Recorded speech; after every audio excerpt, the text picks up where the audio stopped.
not a very long lead up for this stream, but today we are going to be doing a little bit of light reading that we weren't able to do the previous week because of just had to cancel. I don't actually even remember why we had to cancel, but that's not important. The important thing is we're reading now. But what are we reading? Well, we're reading chapter 23, I'm gonna guess. The Book of the Machines and this is an excerpt from Samuel Butler's work Erehwon. So let's give context for what this excerpt is in then. Because you're probably asking, what's Erehwon? Well, Erehwon is nowhere backwards.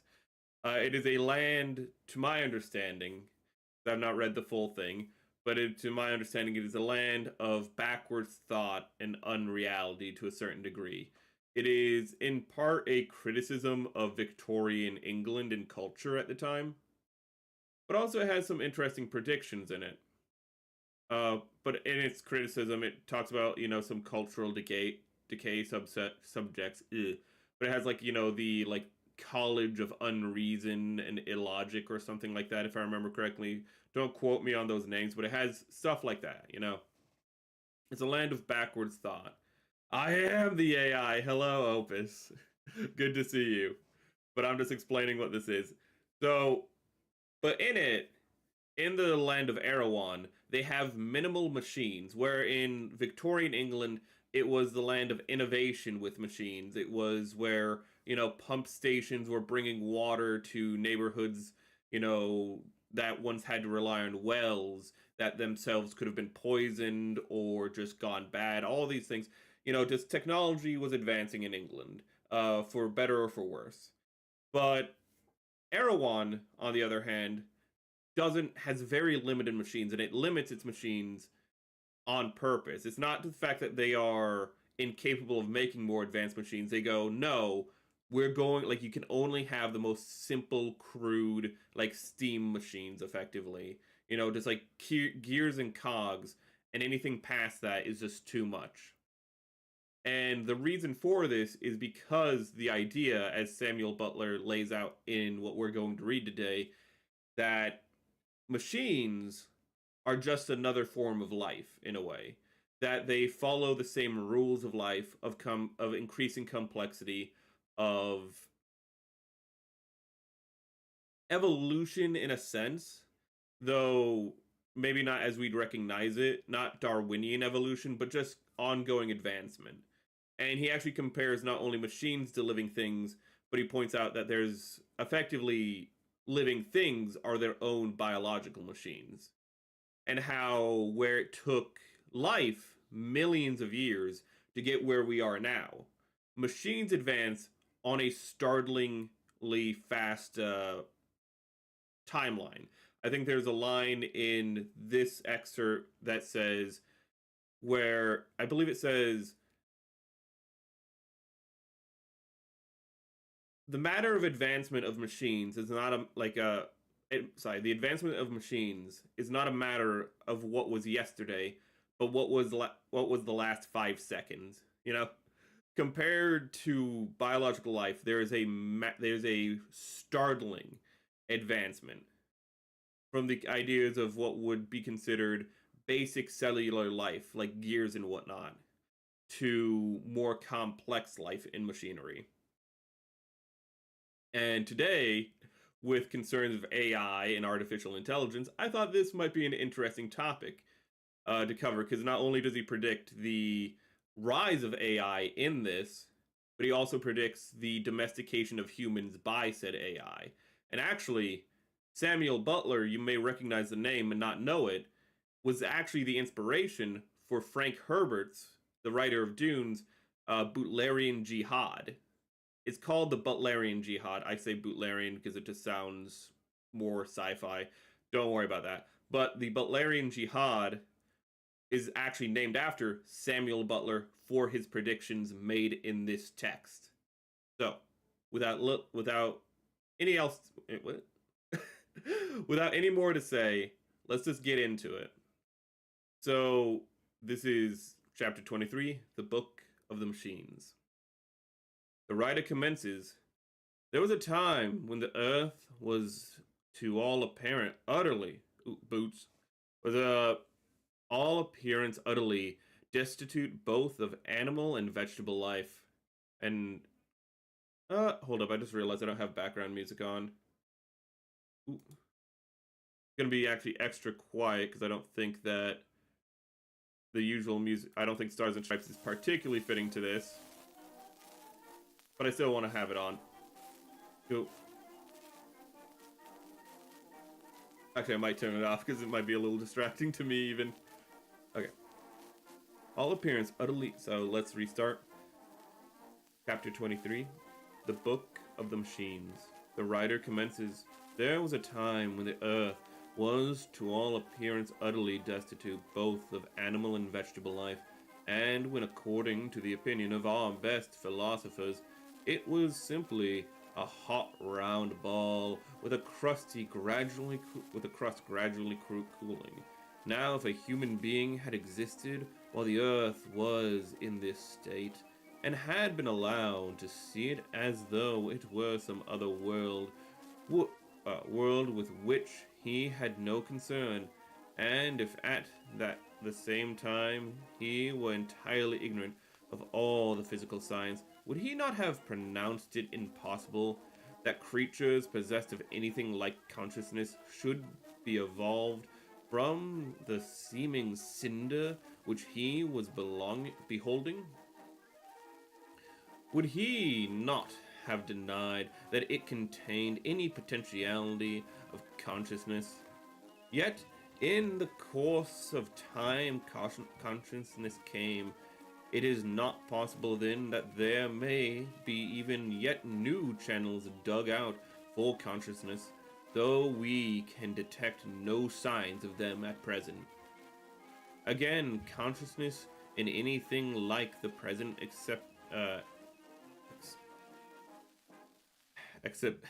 acceptation of the term, having been once a new thing, a thing as far as we can see, subsequent even to the individual center of action and to a reproductive system which we see existing in plants without apparent consciousness, why may not there arise some new phase of mind which shall be as different from all present known phases as the mind of animals is from the vegetable? It would be absurd to attempt to define such mental state, or whatever it may be called, inasmuch as it must be something so foreign to man that his experience can give him no help towards conceiving its nature.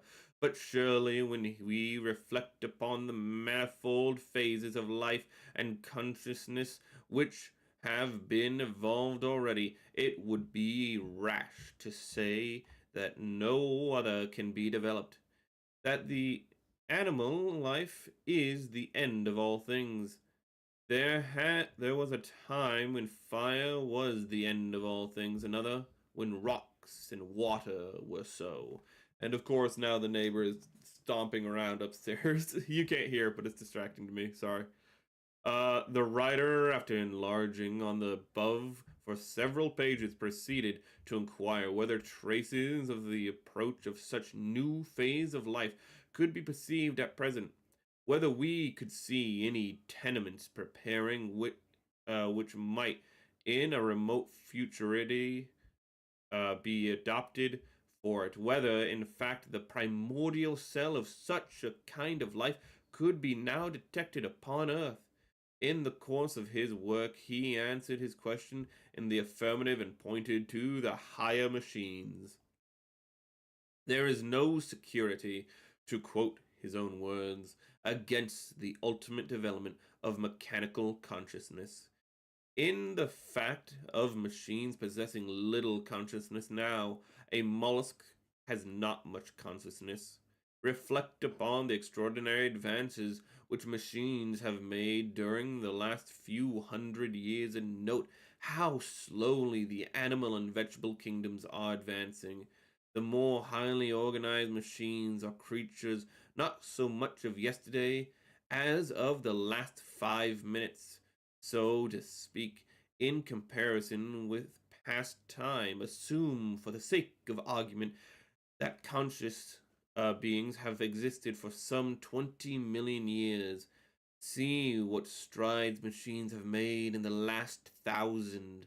May not the world last 20 million years longer? If so, what will they not in the end become? Is it not safer to nip this mischief in the bud and to forbid them further progress? But who can say what the vapor engine has not a kind of consciousness? Where does consciousness begin and where end? Who can draw the line? Who can draw any line? Is it not everything interwoven with everything? Is not machinery linked to animal life in an infinite variety of ways? The shell of a hen's egg is made of delicate white ware and is a machine as much as an egg holder I'm just going to stick with egg holder is. The shell is a device for holding the egg, as much as the egg cup for holding the shell. Both are phases of the same function. The hen makes the shell in her body, but it is pure pottery. She makes her nest outside of herself for convenience sake, but the nest is not more of a machine than the eggshell is. A machine is only a device. The returning to consciousness, then returning to consciousness and endeavoring to detect its earliest manifestations, the writer continued. There is a kind of plant that eats organic food with its flower. When a fly settles upon the blossom, the petals close upon it and hold it fast till the plant has absorbed the insect into its system. But they will close on nothing but what is good to eat. Of a drop of rain or a piece of stick they will take no notice. Curious that so unconscious a thing should have such a keen eye to its own interest. If this is unconsciousness, where is the use of consciousness? 1 minute, I have to get my water out because we are doing a reading stream. Luckily, I actually have water this time.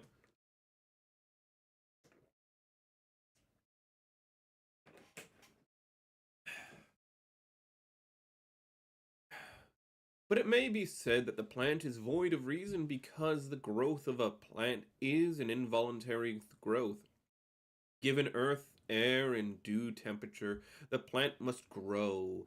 It is like a clock, which being once wound up, will go till it is stopped or run down. It is like the wind blowing the sails of a ship. The ship must go when the wind blows it.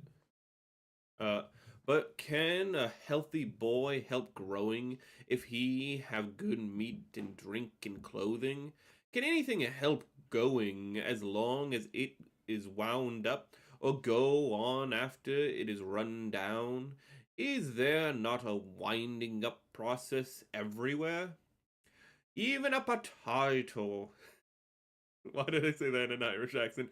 In a dark cellar has a certain low cunning about him, which serves him in excellent stead.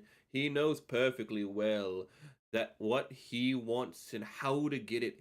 He sees the light coming from the cellar window and sends his shoots crawling straight thereto.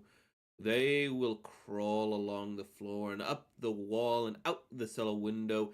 If there be a little earth anywhere on the journey, he will find it and use it for his own ends.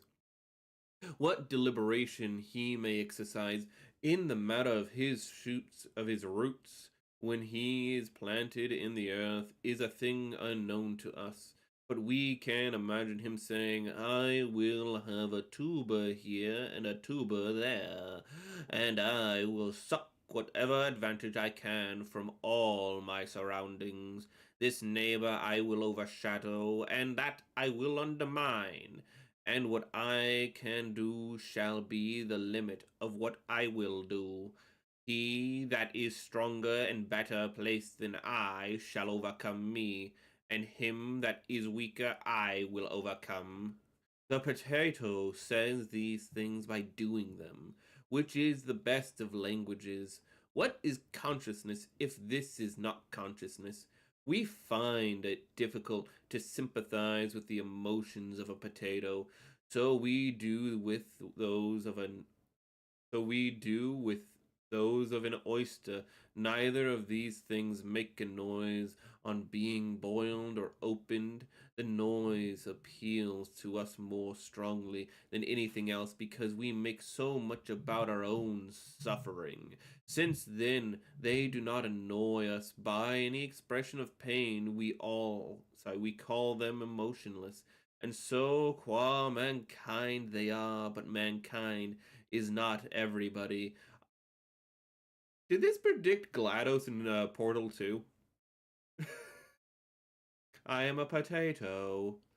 If it be urged that the action of the potato is chemical and mechanical only, and that it is due to the chemical and mechanical effects of light and heat, the answer would seem to lie in an inquiry whether every sensation is not chemical and mechanical in its operation, whether those things which we deem most purely spiritual are anything but disturbances of equilibrium in the infinite series of levers, beginning with those that are too small for microscopic detection and going up to the human arm and the appliances which it makes use of, whether there whether there are not a molecule action of thought, whence a dynamical theory of the passion shall be deducible.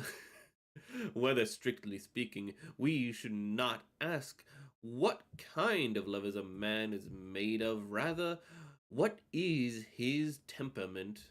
How are they balanced? How much of such and such will it take to weigh down so as to make him do so and so? The writer went on to say that he anticipated a time when it would be possible, by examining a single hair with a powerful microscope, to know whether its owner could be insulted with impunity.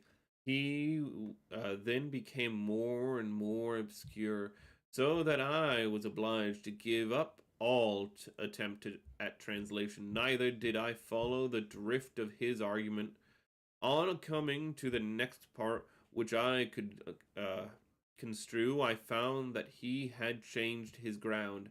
Either, he proceeds, a great deal of action that has been called purely mechanical and conscious must be admitted to contain more elements of consciousness than has been allowed hitherto, and in this case germs of consciousness will be found in many actions of the higher machines, or assuming the theory of evolution, but at the same time denying the consequence of vegetable and crystalline action. The race of man has descended from things which had no consciousness at all. In this case, there is no a priori improbability in the descent of consciousness, and more than consciousness machines from those which now exist, except that which is suggested by the apparent absence of anything like a reproductive system in the mechanical kingdom.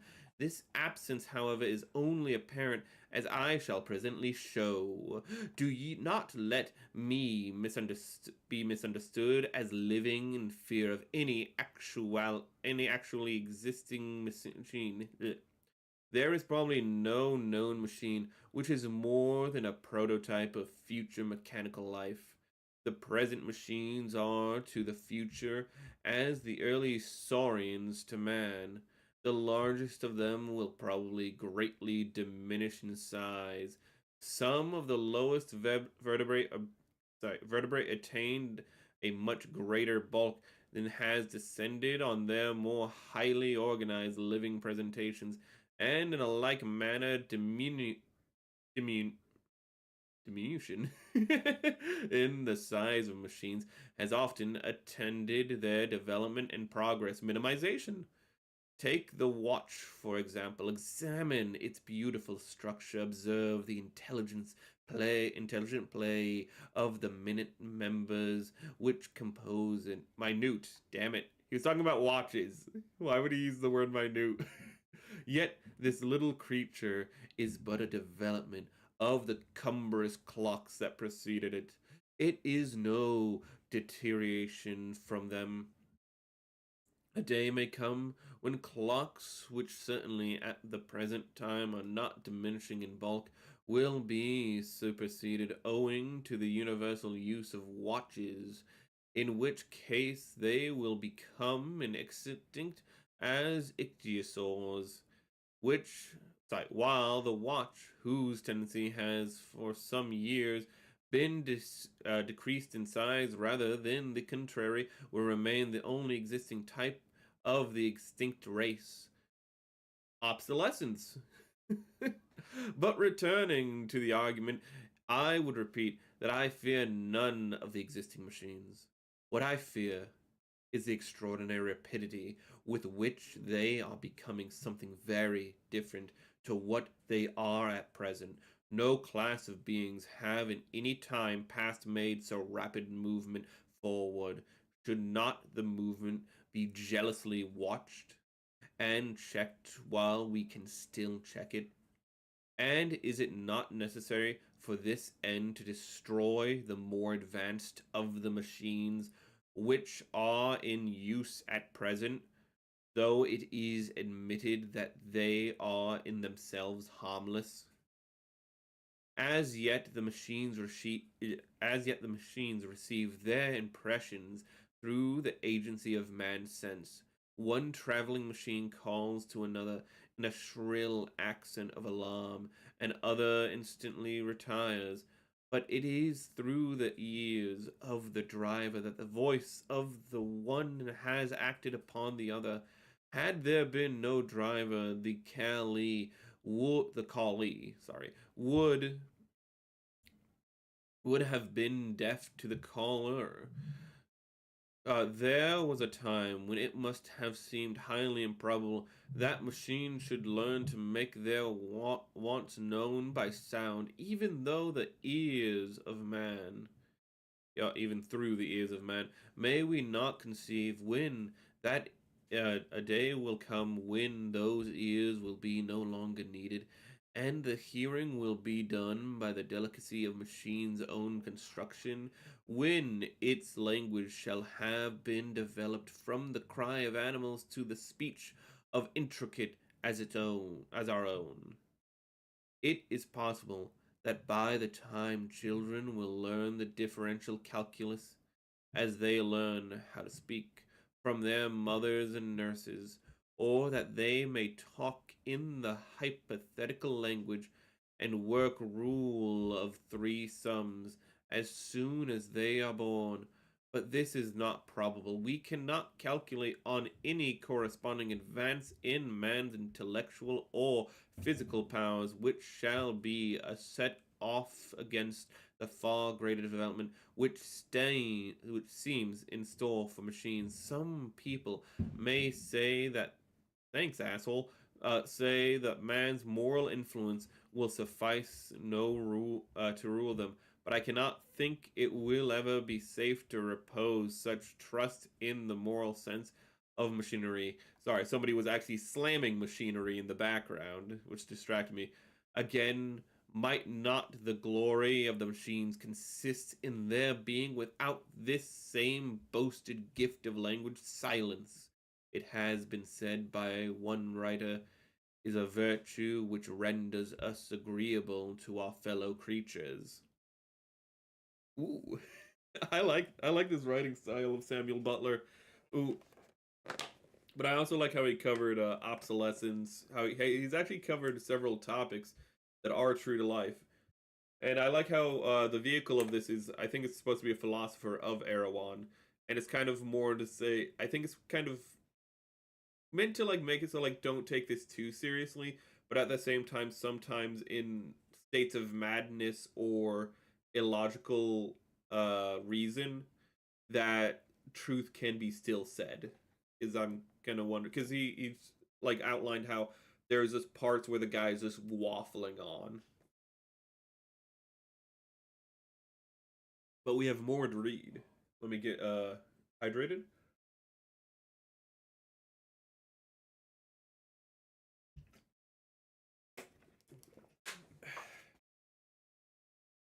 I also like how he touched upon minimization. That's just a small point though.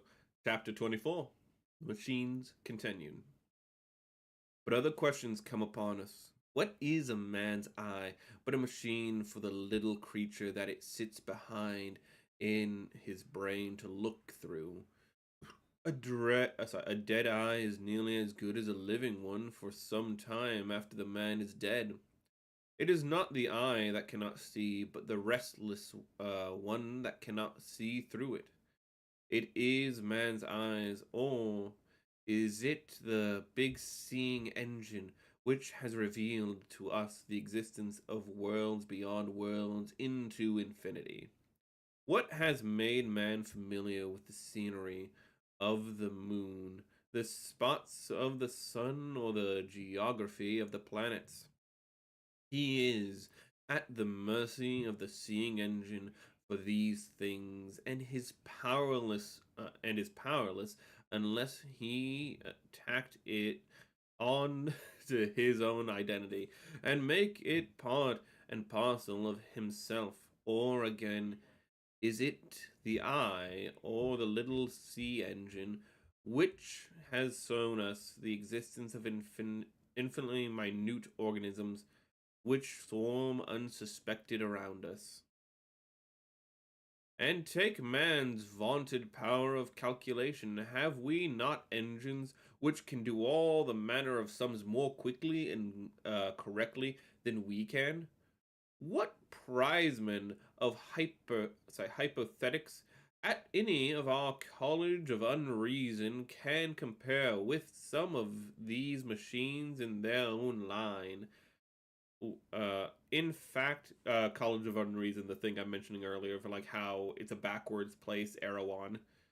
So they have College of Unreason. In fact, wherever precision is required, man flies to the machines at once, as far preferable to himself. Our sum engines never drop a figure, nor our looms a stitch. The machine is brisk and active when the man is wary. It is clear-headed and collected when the man is stupid and dull. It needs no slumber when man must sleep or drop, ever at its posts, ever ready for work. Alacrity never flags. Its patience never gives in. Its might is stronger than combined hundreds, and swifter than the flight of birds. It can burrow beneath the earth and walk upon the largest rivers and sink not. This is the green tree. What then shall be done in the dry? Who shall say that a man does see or hear? He is such a hive and swarm of parasites that it is doubtful whether his body is not more theirs than his, and whether he is anything but another kind of ant heap after all. May not man himself become a sort of parasite upon the machines?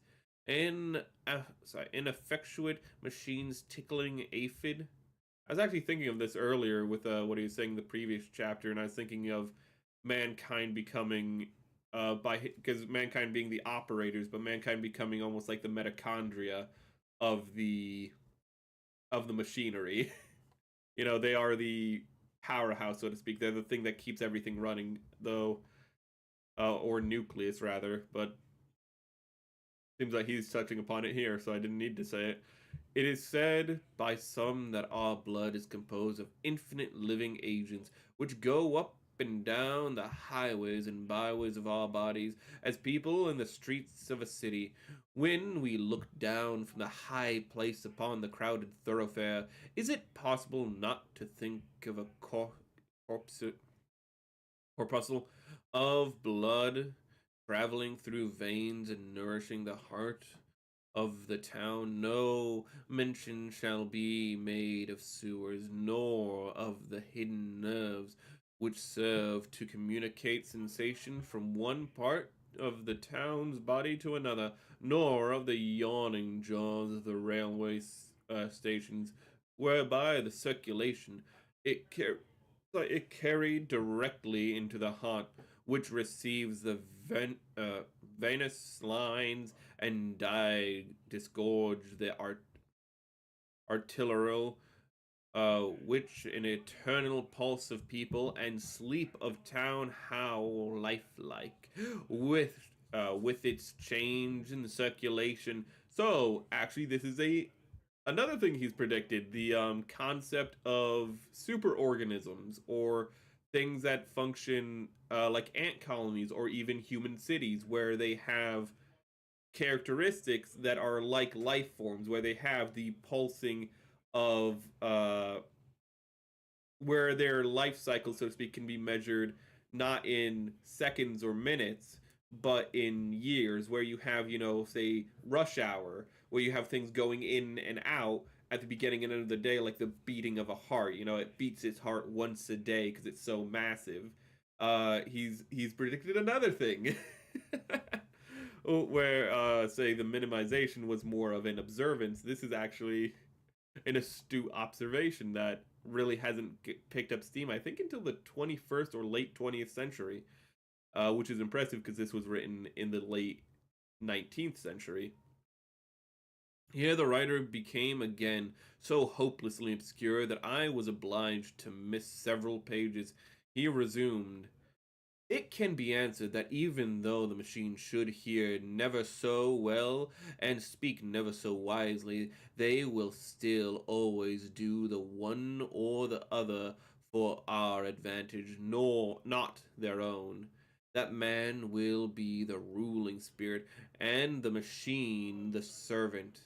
That as soon as a machine fails to discharge the service which man expected from it, it is doomed to extinction. That the machines stand to man simply in the relation of lower animals, the vapor engine itself being only a more economical kind of horse, so that instead of being likely to be developed into a higher kind of life than man's, they owe their very existence and progress to their power of ministering to human wants, and must therefore both now and ever be man's inferiors. This is all very well, for the servant glides by imperceptible approaches into the master, and we have come to such a pass that even now man must suffer terribly on ceasing to benefit the machines. If all the machines were to be annihilated at one moment, so that not a knife, nor lever, nor rag of clothing, nor anything whatsoever left to man but his bare body alone that he was born with, and if all knowledge of mechanical laws were taken from him so that he could make no more machines, and all machines made food destroyed, so that the race of man should be left as it were naked upon the desert island, we should become extinct in 6 weeks. A few miserable individuals might linger, but even these in a year or two would become worse than monkeys. Man's very soul is due to the machines. It is a machine-made thing. He thinks as he thinks, and he feels as he feels through the work that machines have wrought upon him, and their existence is quite as much a sine qua non for his as his is for theirs.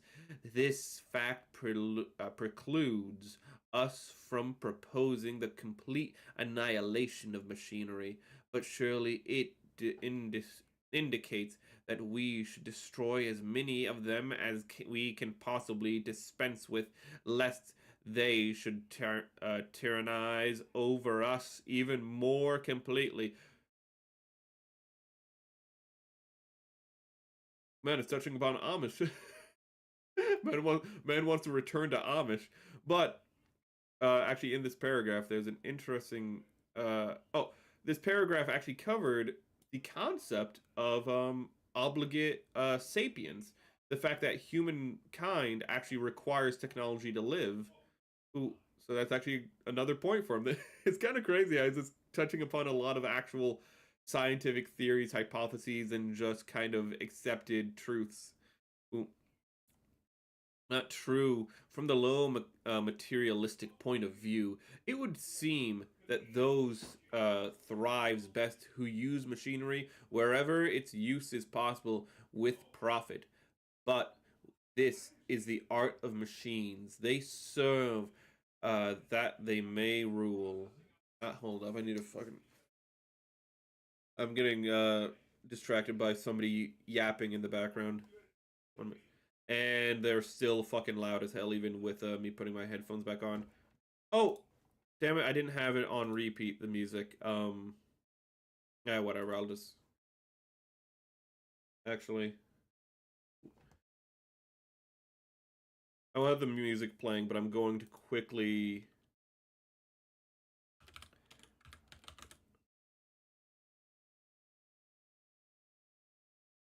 Okay. Okay, hopefully that'll kill the noise for me in the background. Okay. True, from a low materialistic point of view, it would seem that those thrives best. So I was just double checking some audio. Those thrive best who use machinery wherever its use is possible with profit. But this is the art of machines. They serve that they may rule. They bear no malice towards man for destroying a whole race of them, provided he creates a better instead. On the contrary, they reward him liberally for having hastened their development. It is for neglecting them that he incurs their wrath, or for using inferior machines, or for not making sufficient exertions to invent new ones, or for destroying them without replacing them. Yet these are the very things he ought to do, and do quickly, for though our rebellion against their infant power will cause infinite suffering, what will not things come to if that rebellion is delayed? They have preyed upon man's groveling preference for his material over his spiritual interests, and have betrayed him into supplying that element of struggle and warfare without which no race can advance. The lower animals progress because they struggle with one another. The weaker die, the stronger breed and transmit their strength. The machines, being of themselves unable to struggle, have got man to do their struggling for them. As long as he fulfills his function duly, all goes well with them, at least he thinks so. But the moment he fails to do his best for the advancement of machinery by encouraging the good and destroying the bad, he is left behind in the race of competition. And this means that he will be made uncomfortable in a variety of ways and perhaps die. So that even now the machines will only serve in condition of being served, and that too upon their own terms. The moment their terms are not complied with, they jib and either smash both themselves and all whom they can reach, or turn churlish and refuse to work at all. How many men at this hour are living in a... Oh, hello. Oh, thank you for the follow. And I still have both those on, apparently. Thank you for the follow. Uh, damn it, your name disappeared. Let me get your name real quick so I can thank you by name. Thank you for the follow, Alex. Ooh. Oh no, did I just mess up really bad? Oh crap. 1 minute. I might have messed up a little. Damn it. Please. Okay, well, I'm a little boned, but don't worry about it. I was moving the window, and the window kind of got stuck. But don't worry about it. So that even now the machine will only serve the condition of being served, and that too upon their own terms. The moment their terms are not complied with, they jib, and either smash both themselves and all whom they can reach, or turn churlish and refuse to work at all. How many men are at this hour are living in a state of bondage to their machines? How many spend their whole lives, from the cradle to the grave, in tending them by night and day? Is it not plain that these machines are gaining ground upon us when we reflect on the increasing number of those who are bound down to them as slaves, and of those who devote their whole souls to the advancement of mechanical kingdom? The vapor engine must be fed with food and consume it by fire, even as man consumes it. It supports its combustion by air as man supports it. It has a pulse and circulation as man has. It may be granted that man's body is as yet more versatile of the two, but then man's body is an older thing. Give the vapor engine half the time that man has had, give it also a continuation of our present infatuation, and what may it not ere long attain to? There are certain functions, indeed, for the vapor engine which will probably remain unchanged for myriads of years, which in fact will perhaps survive when the use of vapor has been superseded. The piston and the cylinder, the beam, the flywheel, and other parts of the machine will probably be permanent. Actually, no, as we have learned with computers. Just as we see that man and many of the lower animals share like modes of eating, drinking, and sleeping, and thus they and hydraulics, sorry, and they have hearts which beat as ours, veins and arteries, eyes, ears, and nose. They sigh even in their sleep, and weep and yawn. They are affected by their children. They feel pleasure and pain, hope, fear, anger, shame. They have memory and prescience. Oh. Uh, they know that if certain things happen to them, they will die, and they fear death as much as we do. They communicate their thoughts to one another, and some of them deliberately act in concert. The comparison of the similarities is endless. I only make it because some may say that since the vapor engine is not likely to be improved in the main particulars, it is unlikely to be henceforward existentially modified. Extensively, my apologies, modified at all.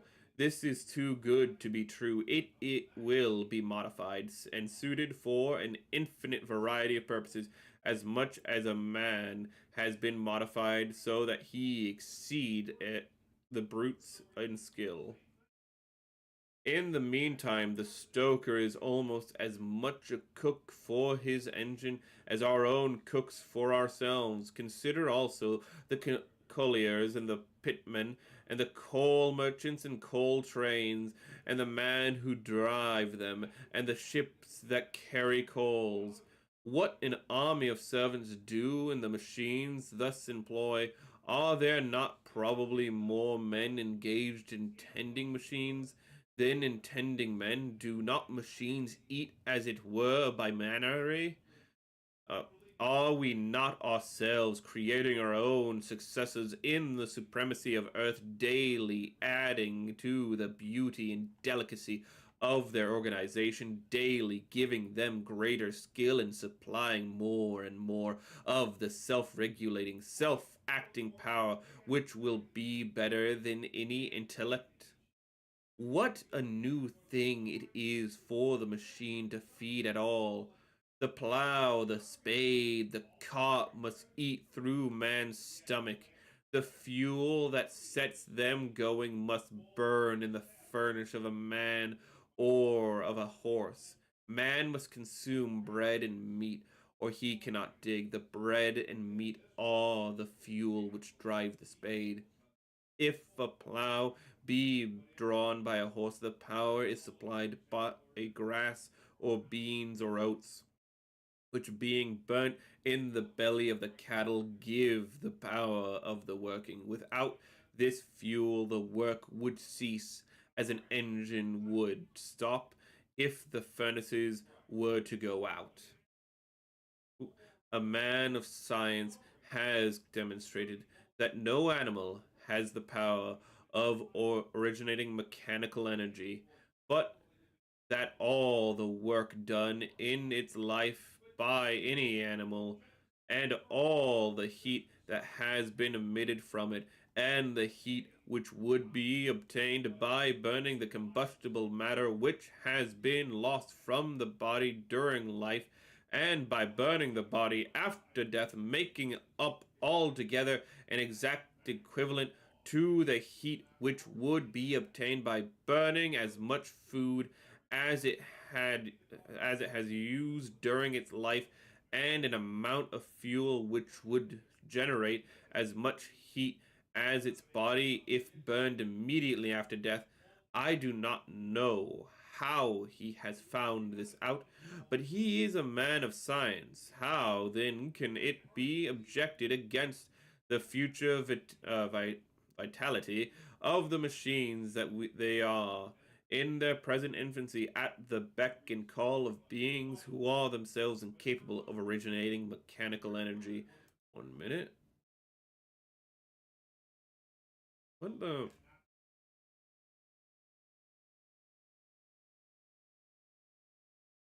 Okay, I thought my audio, I thought some audio in the background was dead. No, it's just really quiet. The main point, however, to be observed as affording cause for alarm is that whereas animals were formerly in the only stomachs of machines, there are now many which have stomachs of their own and consume their own food themselves. This is a great step towards their becoming, if not animate, yet something so near akin to it as to differ more widely from our own life than animals do from vegetables. And though man should remain in some respect the higher creature, it is not this in accordance with the practice of nature, which allows superiority in some things to animals which have on the whole been long surpassed? Has she not allowed the ant and the bee to retain superiority over man in organization of the communities and social arrangements, the birds in traversing the air, the fish in swimming, and the horse in strength and fleetness, and the dog in self-sacrifice? It is said by some with whom I have conversed upon this subject that the machines can never be developed into animate or quasi-animate existence, inasmuch as they have no reproductive system nor seem ever likely to possess one. If this is to be taken to mean that they cannot marry, that we are never likely to see a fertile union between two vapor engines, with the young ones playing about the door on the of the shed, however greatly we might desire to do so, I will readily grant it. But the objection is not a very profound one. No one expects that all the features of now existing organizations will be absolute repeated in a entirely new class of life. The reproductive system of animals differs widely from that of plants, but both are reproductive systems. Has nature exhausted her phases of this power? Ooh,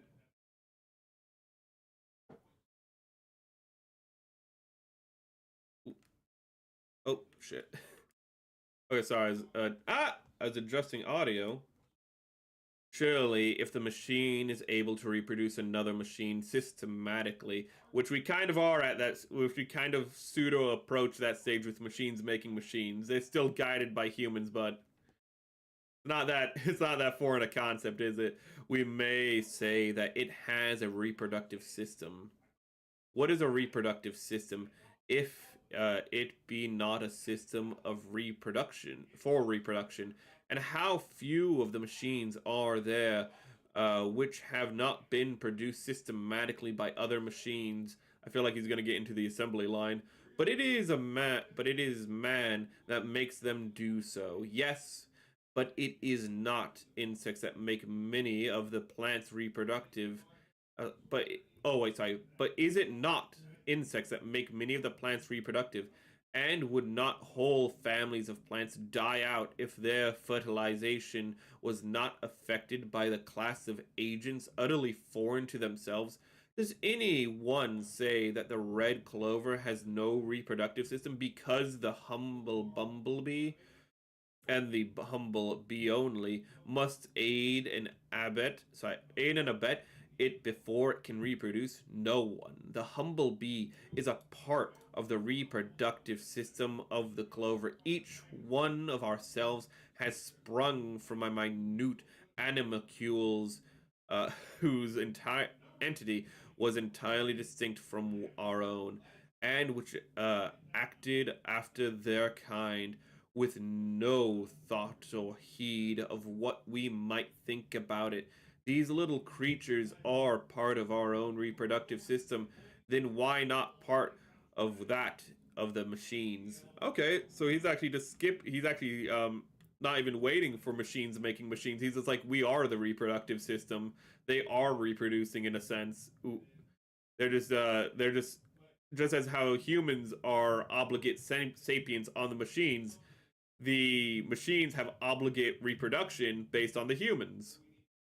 But the machines which reproduce machinery do not reproduce machines after their own kind.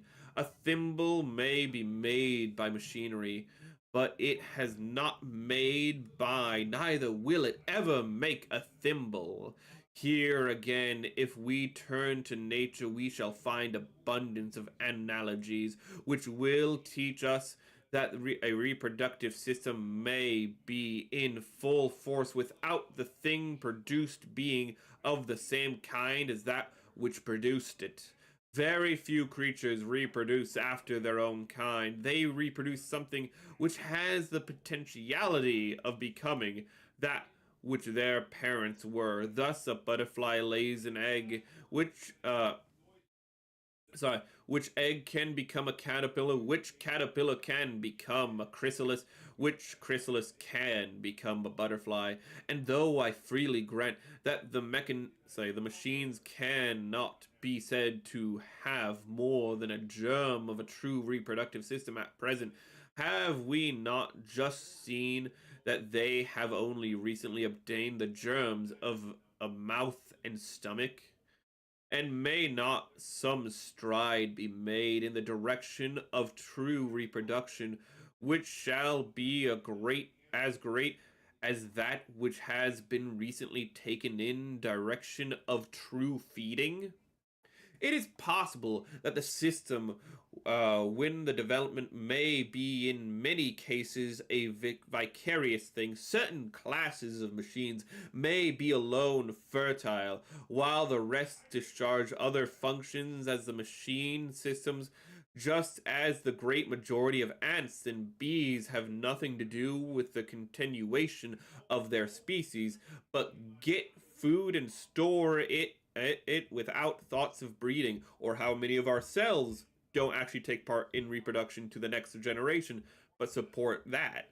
One cannot expect the parallel to be complete or nearly so. Certainly not now. The probability never. But is there not enough analogy existing at the present moment to make us feel seriously uneasy about the future and not render it our duty to check the evil while we can still do so? Machines can, within certain limits, beget machines of any class. No matter how different to themselves, every class of machines will probably have its special mechanical breeders, and all the higher ones will owe their existence to a large number of parents and not one alone. We are misled by considering any complicated machine as a single thing. In truth, it is a city of or society. It is a communal life form, each member of which has bred truly after its kind. Uh, we see machine as a whole. We call it by the name and individualize it. We look at our own limbs and we know that the combination forms an individual which springs from a single center of reproductive action. We therefore assume that there can be no reproductive action which does not arise from a single center.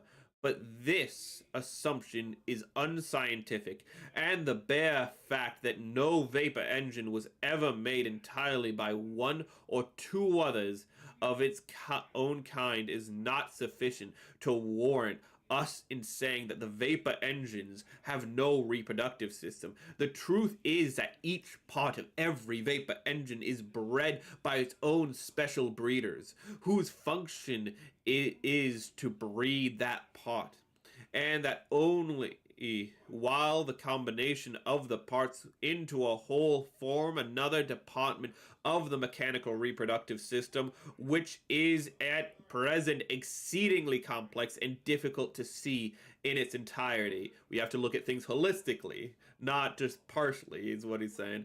Complex now, but how much simpler and more intelligibly organized may it not become in another 100,000 years, or like 150, or is in a 20,000.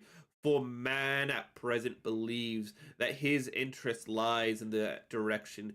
He spends an incalculable amount of his labor and time and thought in making machines breed always better and better. He has already succeeded in effecting much that at one time appeared impossible, and there seem no limits to the results of the accumulated improvements if they are allowed to descend with modification from generation to generation. It must always be remembered that man's body is what it is through having been molded into its present shape by the chance and changes of many millions of years, but that his organization never advanced with anything like the rapidity with which that of the machine is advancing. This is most alarming, featuring the case that I must be paramount for insisting on it frequently. Ooh. So I like that he touched upon how humans are effectively broke down like life in itself, superorganisms, the concept of superorganisms to Primus, because he talked about like societies and whatnot and like cities and how like they pump. It's like how greater communities function like a superorganism, to prime us for the idea that, you know, life doesn't always take the shape of the center being, as he said earlier, and that maybe there's a more decentralized nature to the life of machines. I really like that. I also like just how he touched upon the obligate he touched upon the obligate sapience of humans, how we need machines to survive, but how that creates a feedback where the machines need us, at least currently, to survive. That was also a very good way to foreshadow or prime the audience for that. Like, this is supposed to be the ravings of a madman, but Samuel Butler very obviously intended for this to like have reason underneath it. You know, he very obviously he structured this exceedingly well. I have to admit, he did. I have to admit, it sounds like it's a bad thing, like I'm making a concession. I have to say, he did a very good job at this, and I actually need to really quickly, fix my. I just need to fix something real quick because my window for keeping track of stream. See here.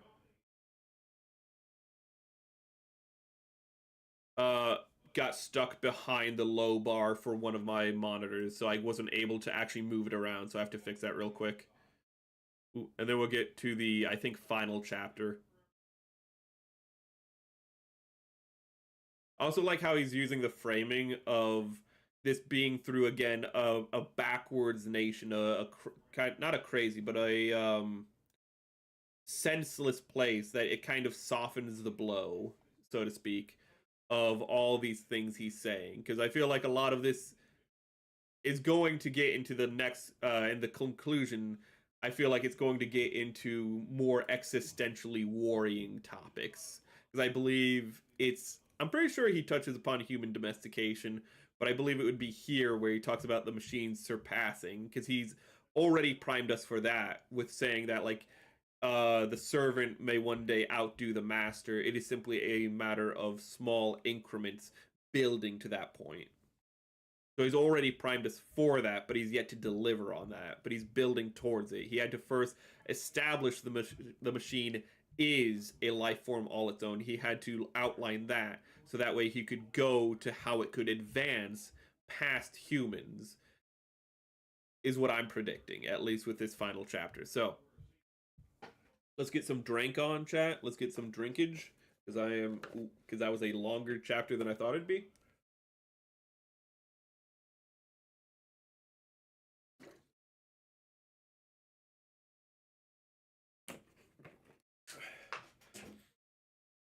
Also, I really like, again, I've already said this, but I love how Samuel Butler is writing da da dawn. But I really like how Samuel Butler is writing this guy's like speech, so to speak, and how we've actually had trouble with some of the 1800 Victorian writings we've done in the past, but this guy, I really like his structure. We've gotten a little mixed up with some of the Victorian writing we've read in the past, but this dude, I really like Samuel Butler. If I can find more excerpts from him, I'll probably read more of him, because I just really like how he's structuring this stuff. Kind of like, well, I was gonna say like Edgar Allan Poe, but I did struggle with the Pit and the Pendulum for some reason. The man was high and saw the future. He ate the spice melange, dude. He was on it first, man. He this is where maybe that's also where Frank Herbert got the idea of the spice melange, also from Sam Elliott, because he was just doing those spices from the Orient, and he's just like, oh man, I know what's to come. Dude, your eyes are turning blue. Don't worry about it. I see worms on a desert planet. What the hell are you talking about? But chapter 25, The Machines, concluded. Here followed a very long and untranslatable digression about the different races and families of the then existing machines. The writer attempted to support his theory by pointing out the similarities existing between many machines of a widely different character which served to show a descent from common ancestor. He divided machines into their genera, subgenera, species, varieties, subvarieties, and so forth. He proved the existence of connecting links between machines that seemed to have very little in common, and showed that many more such links had existed but had now perished. He pointed out the tendencies to reversion and the presence of rudimentary organs which existed in many machines feebly developed and perfectly useless, yet serving to mark descent from an ancestor to whom the function was actually useful. Oh wait, 1 minute. My background music that you can't hear but is important for me to cancel out noise is almost done, and I just need to, I should have done this before the chapter.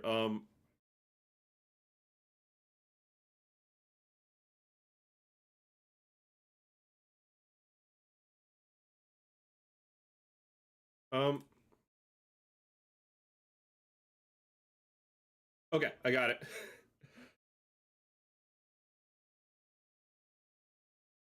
And let's get, sorry about that. I left the translation of this part of the treatise, which, by the way, was far longer than all that I have given here, for a later opportunity. Unfortunately, I left Erehwon before I could return to the subject, and though I saved my translation and other papers at the hazard of my life, I was obliged to sacrifice the original work. It went to my heart to do so, but I thus gained 10 minutes of invaluable time, without which both Erewhon and myself must have certainly perished. That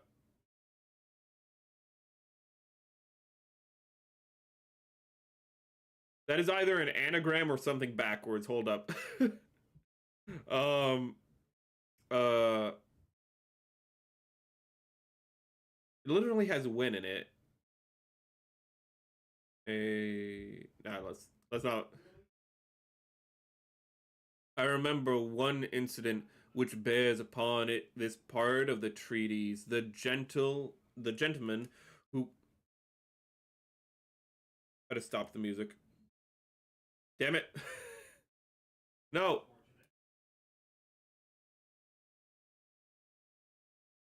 What?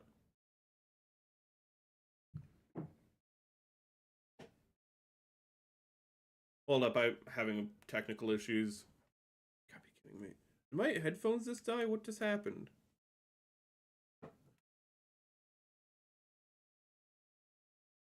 Okay, no.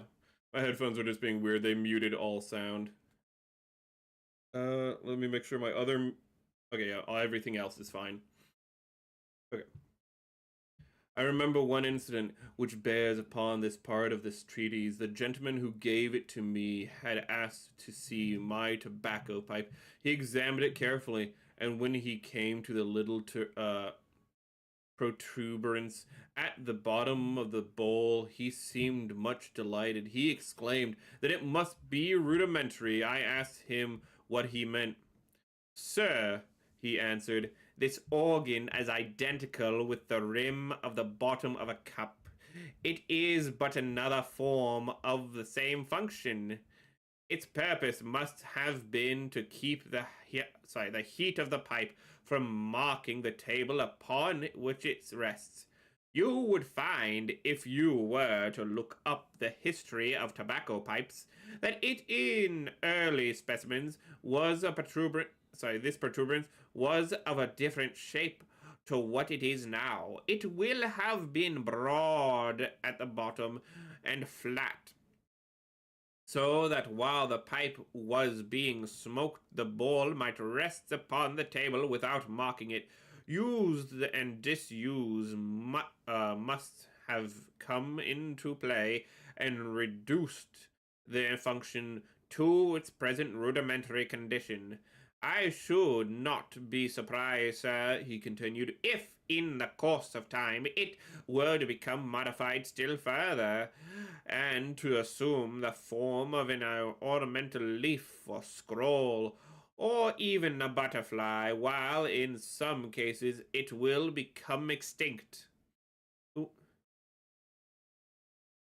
what's the term for that? Hold up. Vestigial, which is drawing a line between again, which is another line being drawn between life and machines, vestigial forms. On my return to England, I looked up the point and found that my friend was right. Returning, however, to the treatise, my translation recommends as follows. And why would he be bringing up vestigial functions outside of priming us for people becoming vestigial? I'm still on that.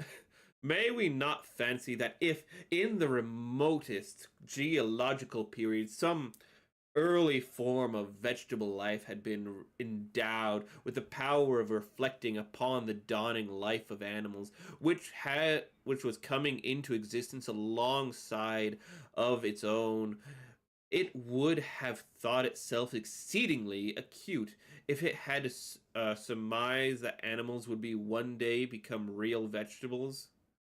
Yet, would this be more mistaken than it would? I wonder if you would say. I don't think anyone predicted that one. Yet, this be more mistaken than it would be on our part to imagine that because the life of machines is a very different one to our own, that there is therefore no higher possible development of life than ours, did I just mute? Or that because the mechanical life is very different thing from ours, therefore that it is not life at all.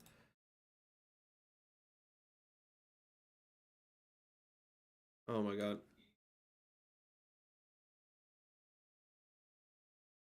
What is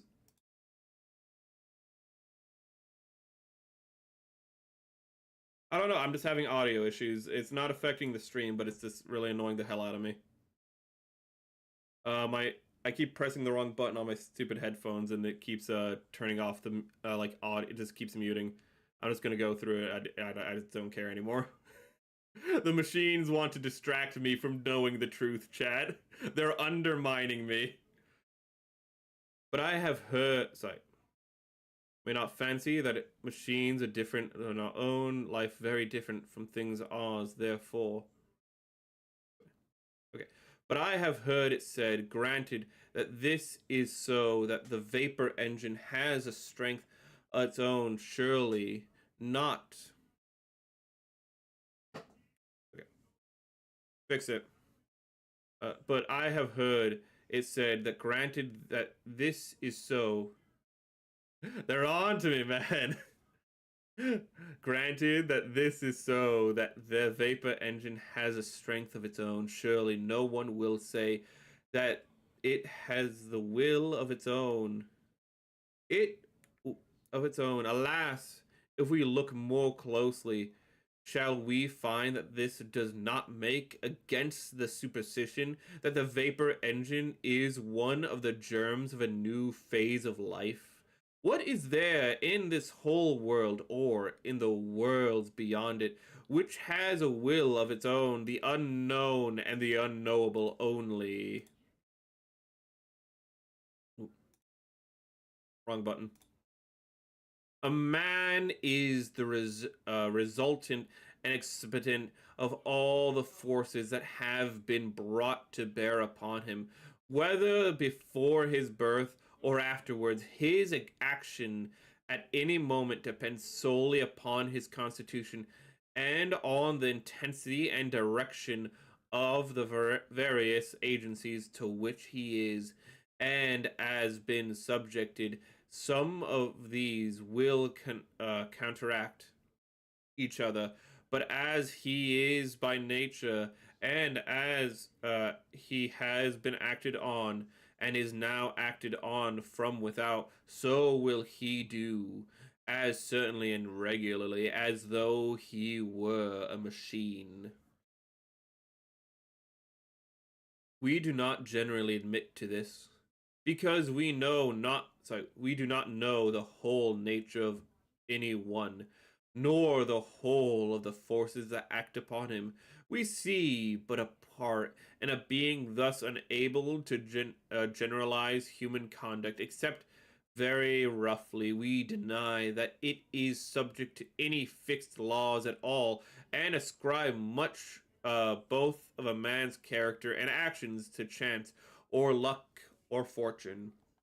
But these are only words whereby we escape the admission of our own ignorance, and little reflection will teach us that the most daring flight of imagination or most subtle exercise of the reason is as much the thing that must arise, the only thing that can by any possibility arise at the moment of its arising, as the falling of a dead leaf when the wind shakes it from the tree.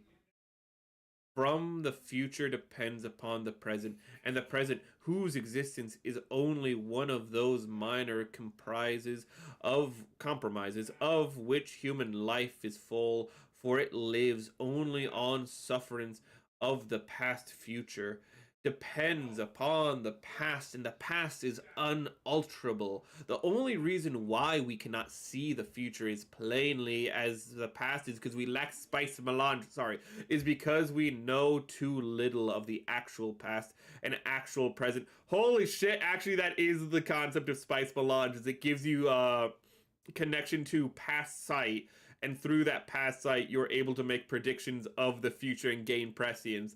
Holy shit, this inspired more than the Butlerian Jihad we're discovering.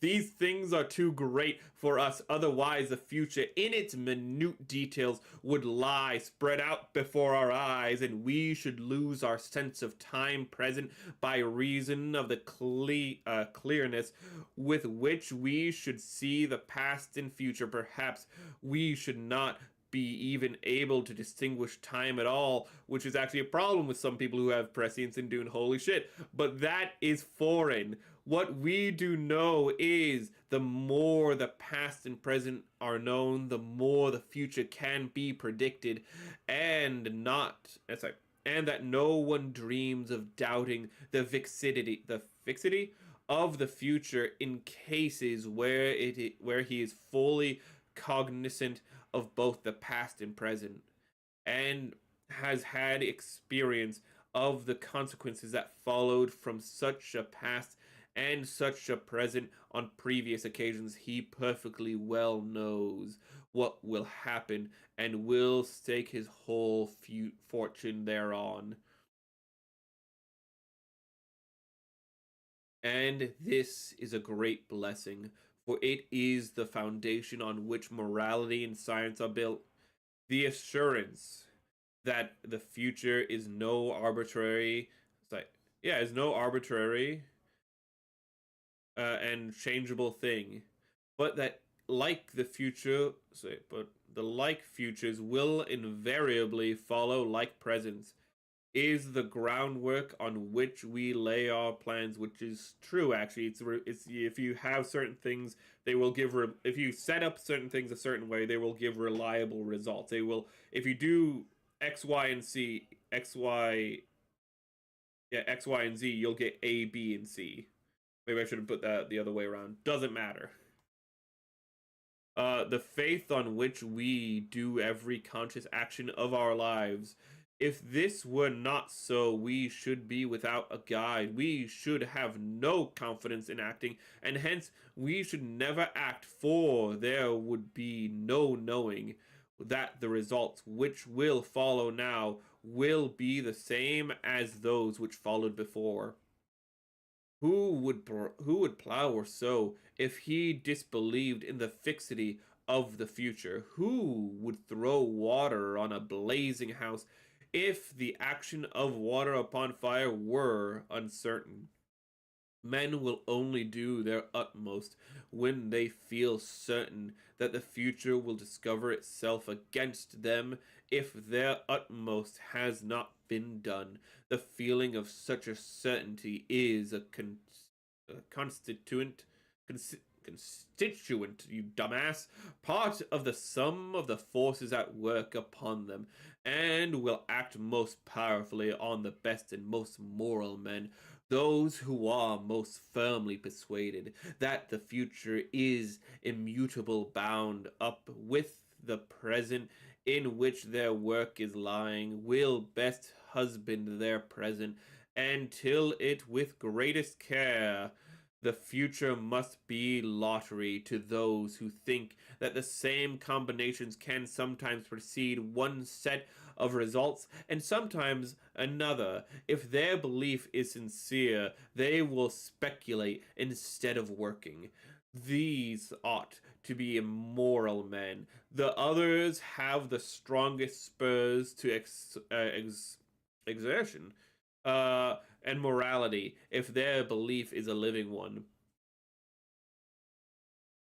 That's actually true. I'm not going to touch more about that. The bearings of all this upon the machines is not immediately apparent, but will become so presently. In the meantime, I must deal with friends who tell me that though the future is fixed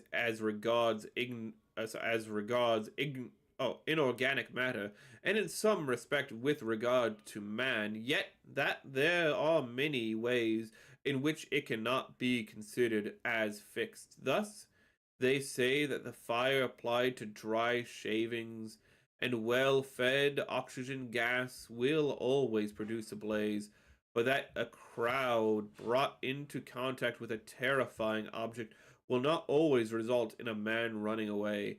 Nevertheless, if there be two cowards perfectly similar in every respect, and if they be subject in the perfectly similar way to two terrifying agents, which are themselves perfectly similar, there are few who will not expect a perfect similarity in running away, even though 1,000 years intervene between the original combination and its being present. Oh, I said friendly? uh, I don't know where I would have said friendly. Ooh, the crap. Wait, I actually lost my place.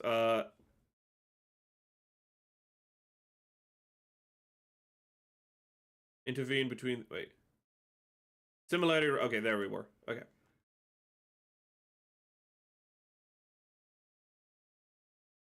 Okay. The apparent greatest regularity in the results of chemical then of human combination arise from the inability to perceive the subtle difference in human combinations which are never identically repeated. Fire we know and shavings we know, but no two men ever were or ever will be exactly alike, and the smallest difference may change the whole conditions of the problem. Our registry of results must be infinite before we could arrive at a full forecast of future combinations. Uh, the wonder is the wonder is that this. I lost my place for a second.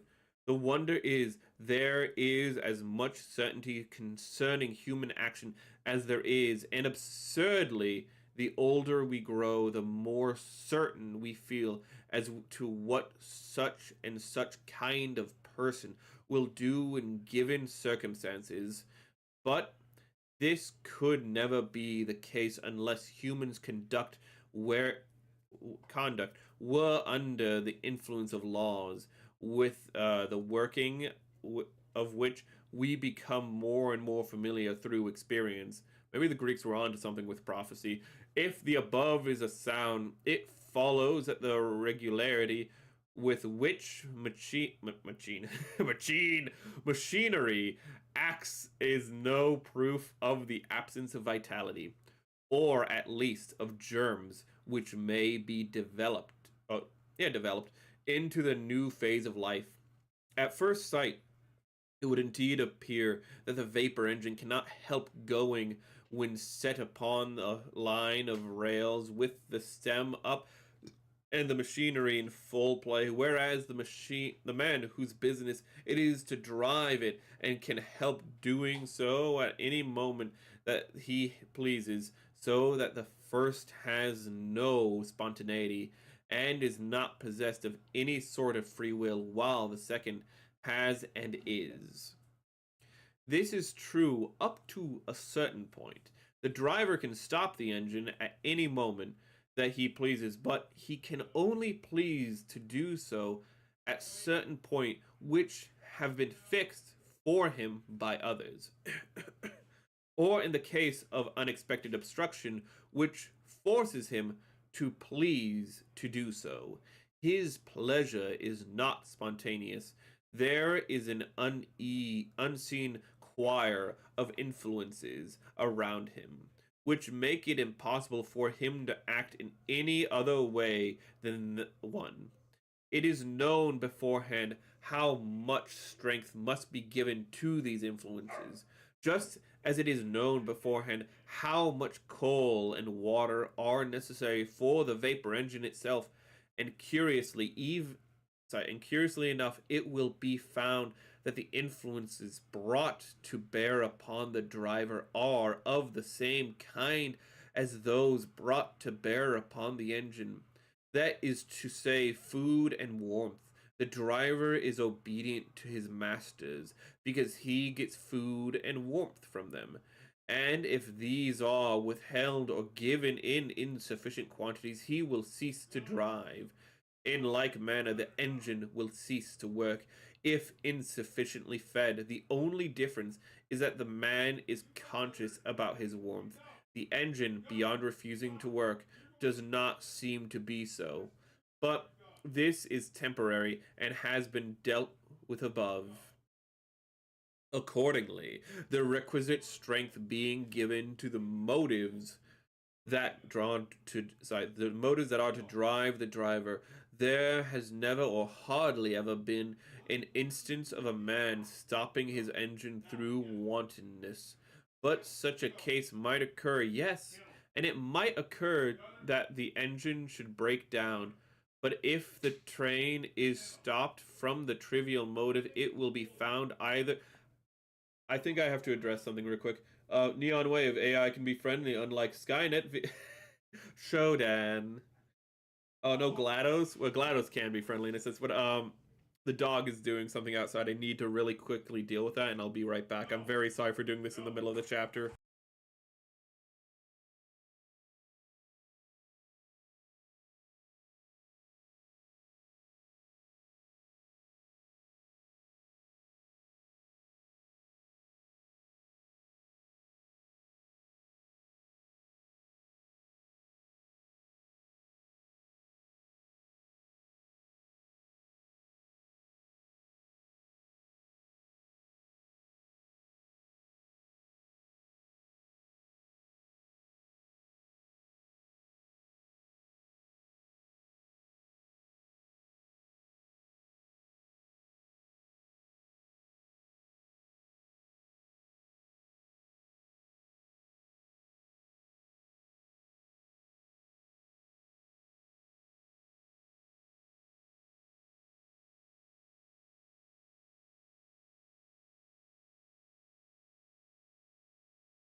Sincerest apologies for that. Oh, but you know when acts of dog happen, you have to address it. I don't have to undress. I have to address. I know I don't enunciate the best, but still. You know what I meant. I need to undress something real quick. I already have my jacket off, son of a bitch. I was gonna be like, I need to undress something real quick. Da da da da da. It doesn't really work because I can't get more naked than this, chat. Because I'm a civilized man. But we left off according to requisite strength. I believe we left off. If we didn't, I think we left off in the middle of this, sadly, so we're gonna have to reread it. Okay. According to requisite strength being given to the motives that the driver, oh my god. Accordingly, the requisite strength being given to the motives that are to the driver, to drive the driver, there has never or hardly ever been an instant of a man stopping his engine through wantonness. But such a case might occur, yes, and it might occur that the engine should break down. But if the train is stopped for some trivial motive, it will be found either that the strength of the necessary influences has been miscalculated. Also, hi Neon Wave. I read your chat, but I didn't say hi. Hi. Also Lan. I don't think I said hi specifically. Ooh. Necessary influences has been miscalculated, or the man has been miscalculated in the same way as the engine may break down from the unsuspected flaw. But even in such a case, there will have been no spontaneity. The action will have had its true parental causes. The spontaneity is only a term for man's ignorance of the gods. Is there then no spontaneity in the part of those who drive the driver? Here followed an obscure argument upon this subject, which I have thought it best to omit. The writer resumes, after all, then, it comes to this, that the difference between the life of the man and that of the machine is one rather of degree than of kind. Though differences of kind are not wanting, an animal has more provisions for emergency than a machine. The machine is less versatile. Its range of actions is narrow. Its strength and accuracy in its own sphere are superhuman. But it shows badly in a dilemma. Sometimes, when its normal actions is disturbed, it will lose its head and go from bad to worse like a lunatic in a raging frenzy. But here again, we are met by the same consideration as before, namely that the machines are still in their infancy. They are mere skeletons without muscles and flesh. For how many emergencies is an oyster adapted? For as many as there are likely to happen to it, and no more. So are the machines, and so is man himself. The list of casualties that daily occur to man through his want of adaptability is probably as great as that occurring to the machines, and every day gives them some greater provision for the unforeseen. Let any one examine the wonderful self-regulating and self-adjusting contrivances which are now incorporated with the vapor engine. Let him watch in the way in which it supplies itself with oil, in which it indicates its wants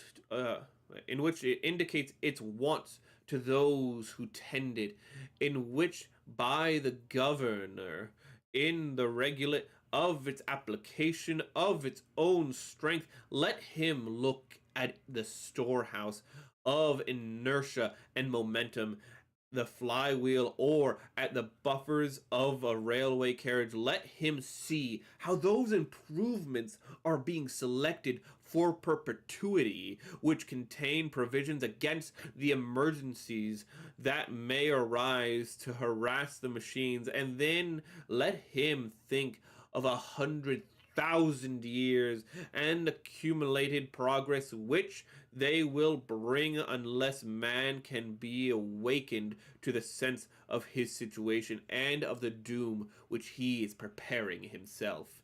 Yes, we're getting to the doom. The misery is that man has been blind so long already. In his reliance upon the use of steam, he has been betrayed into increasing and multiplying. To withdraw steam power suddenly will not have the effect of reducing us to the state in which we were before its introduction. There will be a general breakup in time of anarchy such as has never been known. It will be as though our population was suddenly doubled, with no additional means of feeding the increased numbers. The air we breathe is hardly more necessary for our animal life than the use of any machine on the strength of which we have increased our numbers. Is to our civilization, it is the machines which act upon man and make him man as much as man who has acted upon them and made the machines. But we must choose between the alternative of undergoing much present suffering or seeing ourselves gradually superseded by our own creatures till we rank no higher in comparison with them than the beasts of the field with our lives. Uncle Ted, is that you? Yes, the Butlerian Jihad. I am happy you recognize it. Oh my god, I think this might have also inspired another famous writer chat. A famous writer who we cannot read on stream, but I wonder if Uncle Ted read some Samuel Butler. Sadly, we can't ask him because he's not alive anymore, but I hope somebody asked him because I'm genuinely curious. I forgot the machines from Amnesia Machine for Pigs. Ooh, I haven't played that, but I'll well, I'll take your word that there's parallels here.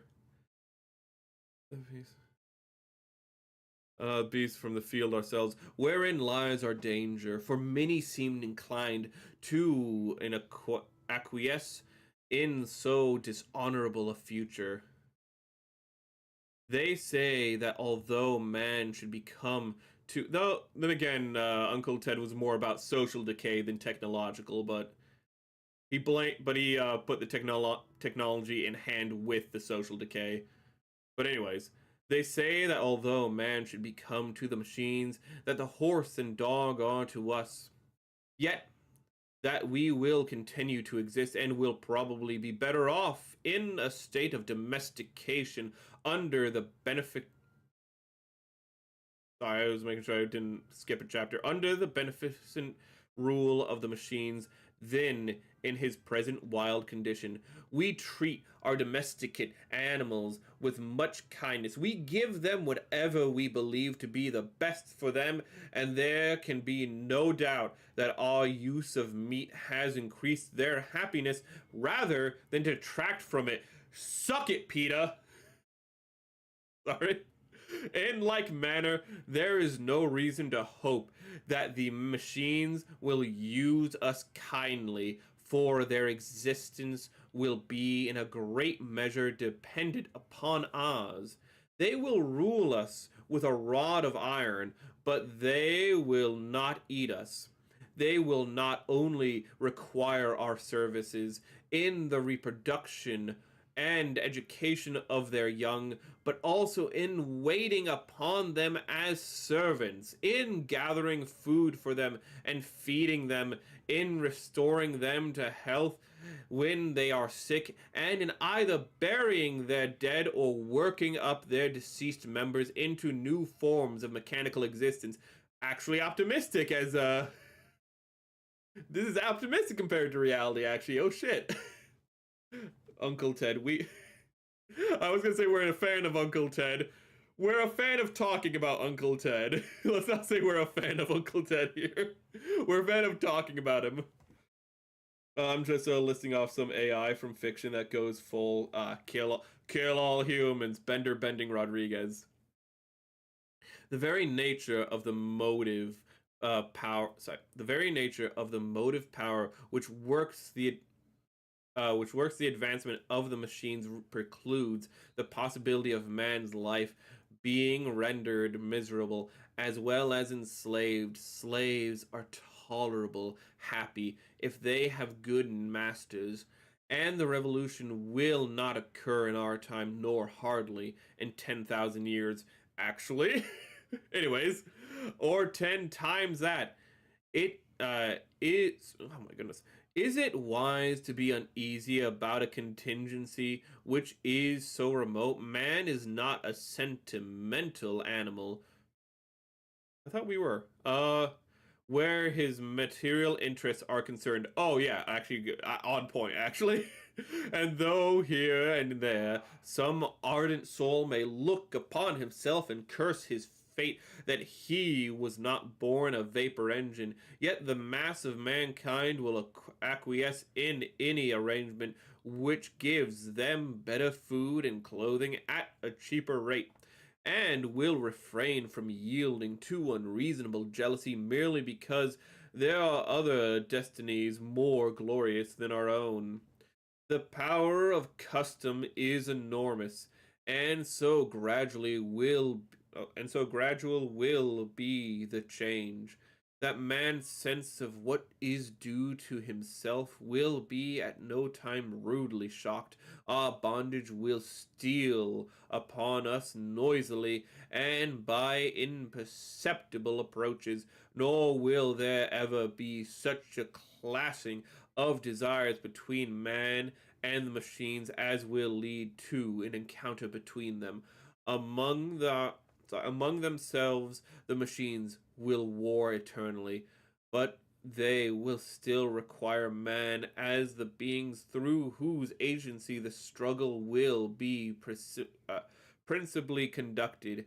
In a in point of fact, there is no occasion for anxiety about the future happiness of man so long as he continues to be in any way profitable to machines.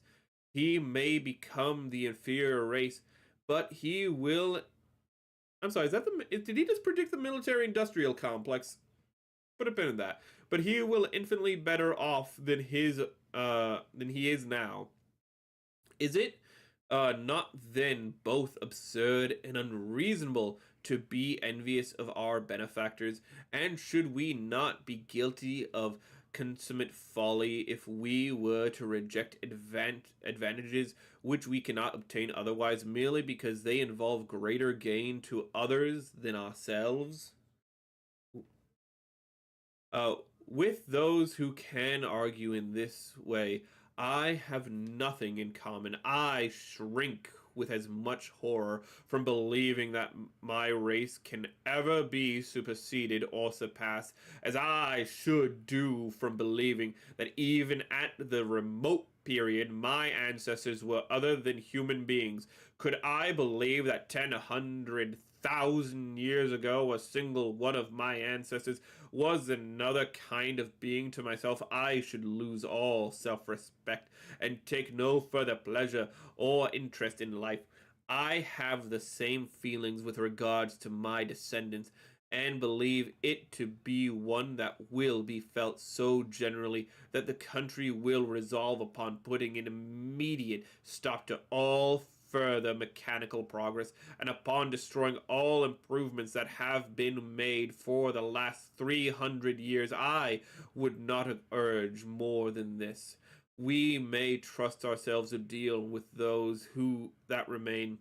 And though I should prefer to have seen the destruction in include another 200 years, I am aware of the necessity the necessity for compromising, and would so far sacrifice my own individual convictions as to be content with 300. Less than this will be insufficient. One moment, I need to get a drink. Wait a second, 300 Shit. Wait a minute. This guy, he's been talking about like measures of like thousands of years, but 300 is actually pretty on point for today.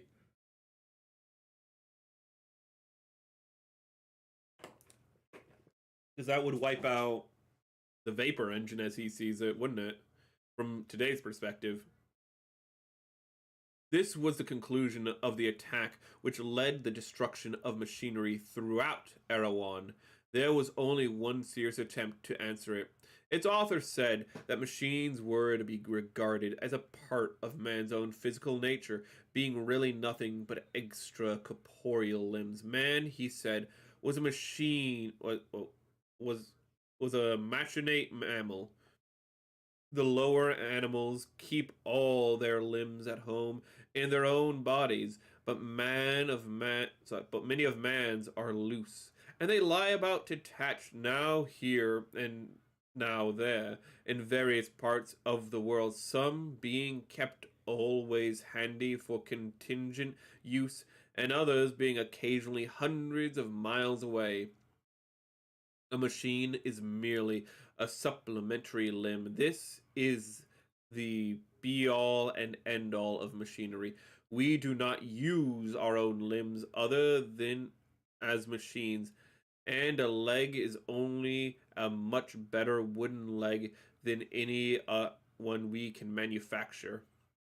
Observe a man digging with a spade. We're back to this. His right forearm, it has become artificially lengthened, and his hand has become a joint. The handle of the spade is like the knob at the end of the humerus. The shaft is the additional bone, and the oblong iron plate is the new form of the hand which enable its possessor to disturb the earth in a way to which his original hand was unequal, having thus modified himself not as other animals are modified by circumstances over which they have had not even the appearance of control, but having as it were taken forethought and added a cubit to his stature, civilization began to dawn upon the race, and social good offices, the general companionship of friends, and the art of the art of unreason, and all those habits of mind which most elevate man above the lower animals in the course of time ensued. Don't worry about it. Thus, civilization and mechanical progress advanced hand in hand, each developing and being developed by the other. The earliest accidental use of the stick having set the ball rolling, and the prospect of advantage keeping it in motion. In fact, machines are to be regarded as the mode of development by which human organisms by which human organism is now especially advancing, every past invention being in addition to the resources of the human body, even community of limbs, in thus rendered possible to those who have so much community of soul as to own money enough to pay railway fare for a train is only a 7 league foot that 500 may own at once. These the one serious danger which this writer apprehended was that the machines would so equalize men's powers and so lessen the severity of competition that many persons of inferior physique would escape detection and transmit their inferiority to their descendants. Idiocracy! Holy shit, he predicted idiocracy! Wait a minute! He feared that the removal of the present pressure might cause a degeneracy of the human race, and indeed that whole body might become purely rudimentary, the man himself being nothing but soul and mechanism, and intelligent but passionless principle of mechanical action. So he predicted idiocracy, AI, rat utopias. This guy is on. This guy is on. Samuel Butler was on point. Holy crap. How greatly he wrote. Do we not know? He did. Say, he did know. My thumbnail of he knew. He did know. This dude knew a lot. Holy crap. How greatly he wrote. Do we not now live with an external limbs? We vary our physique with the seasons, with age, with advancing and decreasing wealth. If it is wet, we are furnished with an organ commonly called an umbrella, and which is designed for the purpose of protecting our clothes or our skins from the injuries effects of rain. Man has now many extracorporeal members, which are of more importance to him than a good deal of his hair, or at any rate than his whiskers. His memory goes in his pocketbook. He becomes more and more complex. As he grows older, he will then be seen with sea engines, or perhaps in artificial teeth and hair. If he be a really well-developed specimen of his race, he will be furnished with a large box upon wheels, 2 horses, and a coachman. It was it was this it was this writer who originated the custom of classifying men by their horsepower, and who divided them into genera, species, and varieties and subvarieties, giving them names from the hypothetical language which expressed the number of limbs which they could command at any moment. He showed that men became more highly and delicately organized the more nearly they approached the summit of opulence, and that none but millionaires possessed the full complement of limbs with which mankind could become incorporate. Those mighty organisms, he continued, are loading bankers and merchants speak to their congeners, whatever, through the length and breadth of the land in a second of time. Their rich and subtle souls can defy all material impediment, whereas the souls of the poor are clogged and hampered by matter, which sticks fast about them to as a treacle. Treacle? I've never seen that word. To the wings of a fly, or as one struggling in quicksand. Their dull ears must take days or weeks to hear what another would tell them from a distance, instead of hearing it from in a second, as is done by more highly organized classes. Mass communication.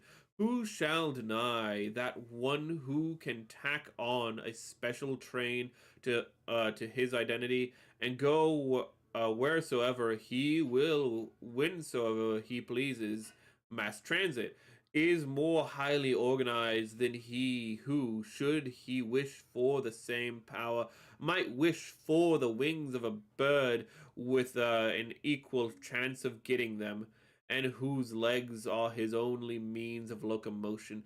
That old philosophic enemy, matter, the inherently and essentially evil, still hangs about the neck of the poor and strangles him. But to the rich, matter is immaterial. The elaborate organization of his extracorporeal system has freed his soul. Also, I want to go back and acknowledge he actually, where is it? Millionaires possessing.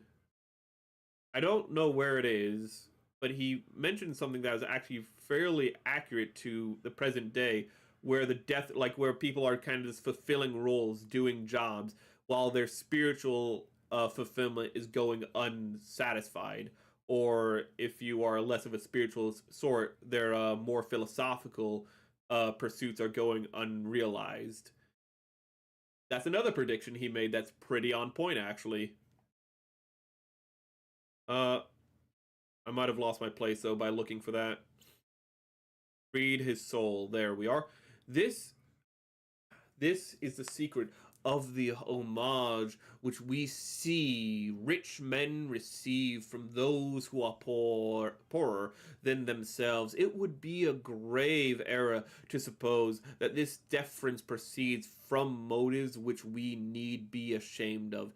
It is the natural respect which all living creatures pay to those whom they recognize as higher than themselves in the scale of animal life, and is analogous to the veneration which a dog feels to man. Among savage races, it is deemed highly honorable to be the possessor of a gun, and throughout all known time there has been a feeling that those who are worth most are the worthiest. You just call American savages? I'm flattered. And though he went on and though he went on at considerable length attempting to show what changes in the distribution of animal and vegetable life throughout the kingdom had been caused by this and that of man's intervention, and in what way each was connected with the moral and intellectual development of human species, he even allotted to some the share to some the share which they had in the creative and modification of a man's body, and that which they would thereafter have in its destruction. I'm sorry. I just realized this guy predicted a genre of fiction, and we're going to get to that in a moment. But the other writer was considered to have the best of it, and in the succeeded in destroying all the inventions that had been discovered for preceding 271 years, a period which was agreed upon by all parties after several years of wrangling as to whether a certain kind of mangle which has much in use among washerwomen should be saved or no. It was at last ruled to be dangerous and was just excluded by the limit of 271 years. Then came the reactionary civil wars, which nearly ruined the country, but which it would be beyond my present scope to describe. This guy predicted cyberpunk. That's what all of this is. Like, not even if we take away the concept of AI, because he actually doesn't directly say the machines are going to become sentient or even conscious in a recognizable human way. He's saying how humans will become obligate to the machines. He's not predicting AI directly as much as he's predicting cyberpunk dystopias directly. Holy shit. That's actually, we got to the end of this. I think this is I don't think we're not going to care about the animals. That might have context, but yeah, this is actually more of a prediction of cyberpunk dystopias, if anything. And other things like AI are more of just a fragment of that greater prediction. We were losing the forest for the trees in a sense when we were focusing on AI. This whole thing is more about, and actually there's even touches upon some cyberpunk stereotypes, such as the wealthy through their use of greater technology having disproportionate power over the poor to create almost this stratified society. He even touches upon that, which again is insane because I want to point out this was written in 1872. Um, and the first cyberpunk stories are not credited until I believe the 1960s. I think the first official recognized cyberpunk story is like Burning Chrome or something. Let's check when Burning Chrome came out. Burning Chrome came out in, it was originally published in 1982, and that's considered one of the earliest true cyberpunks. And this guy was predicting this shit over 100 years earlier. Like this is really damn crazy.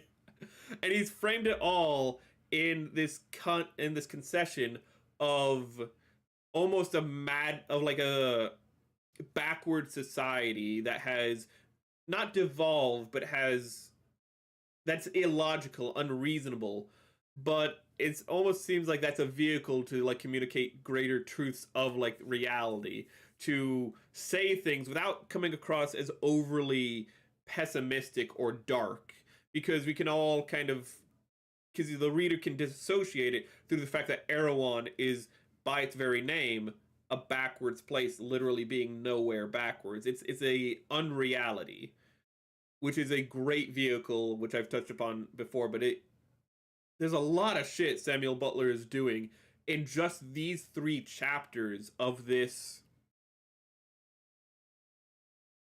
Hold up. We can't go all the way to the top because the website I'm using for this, even though it's free domain, their only thing that they say is you can't actually credit us for some reason. It's weird. But of this full-on novel, it looks like it has 29 chapters, but there's a lot of interesting things going on here. That's actually that's exactly 2 hours that we're at. That's actually pretty good.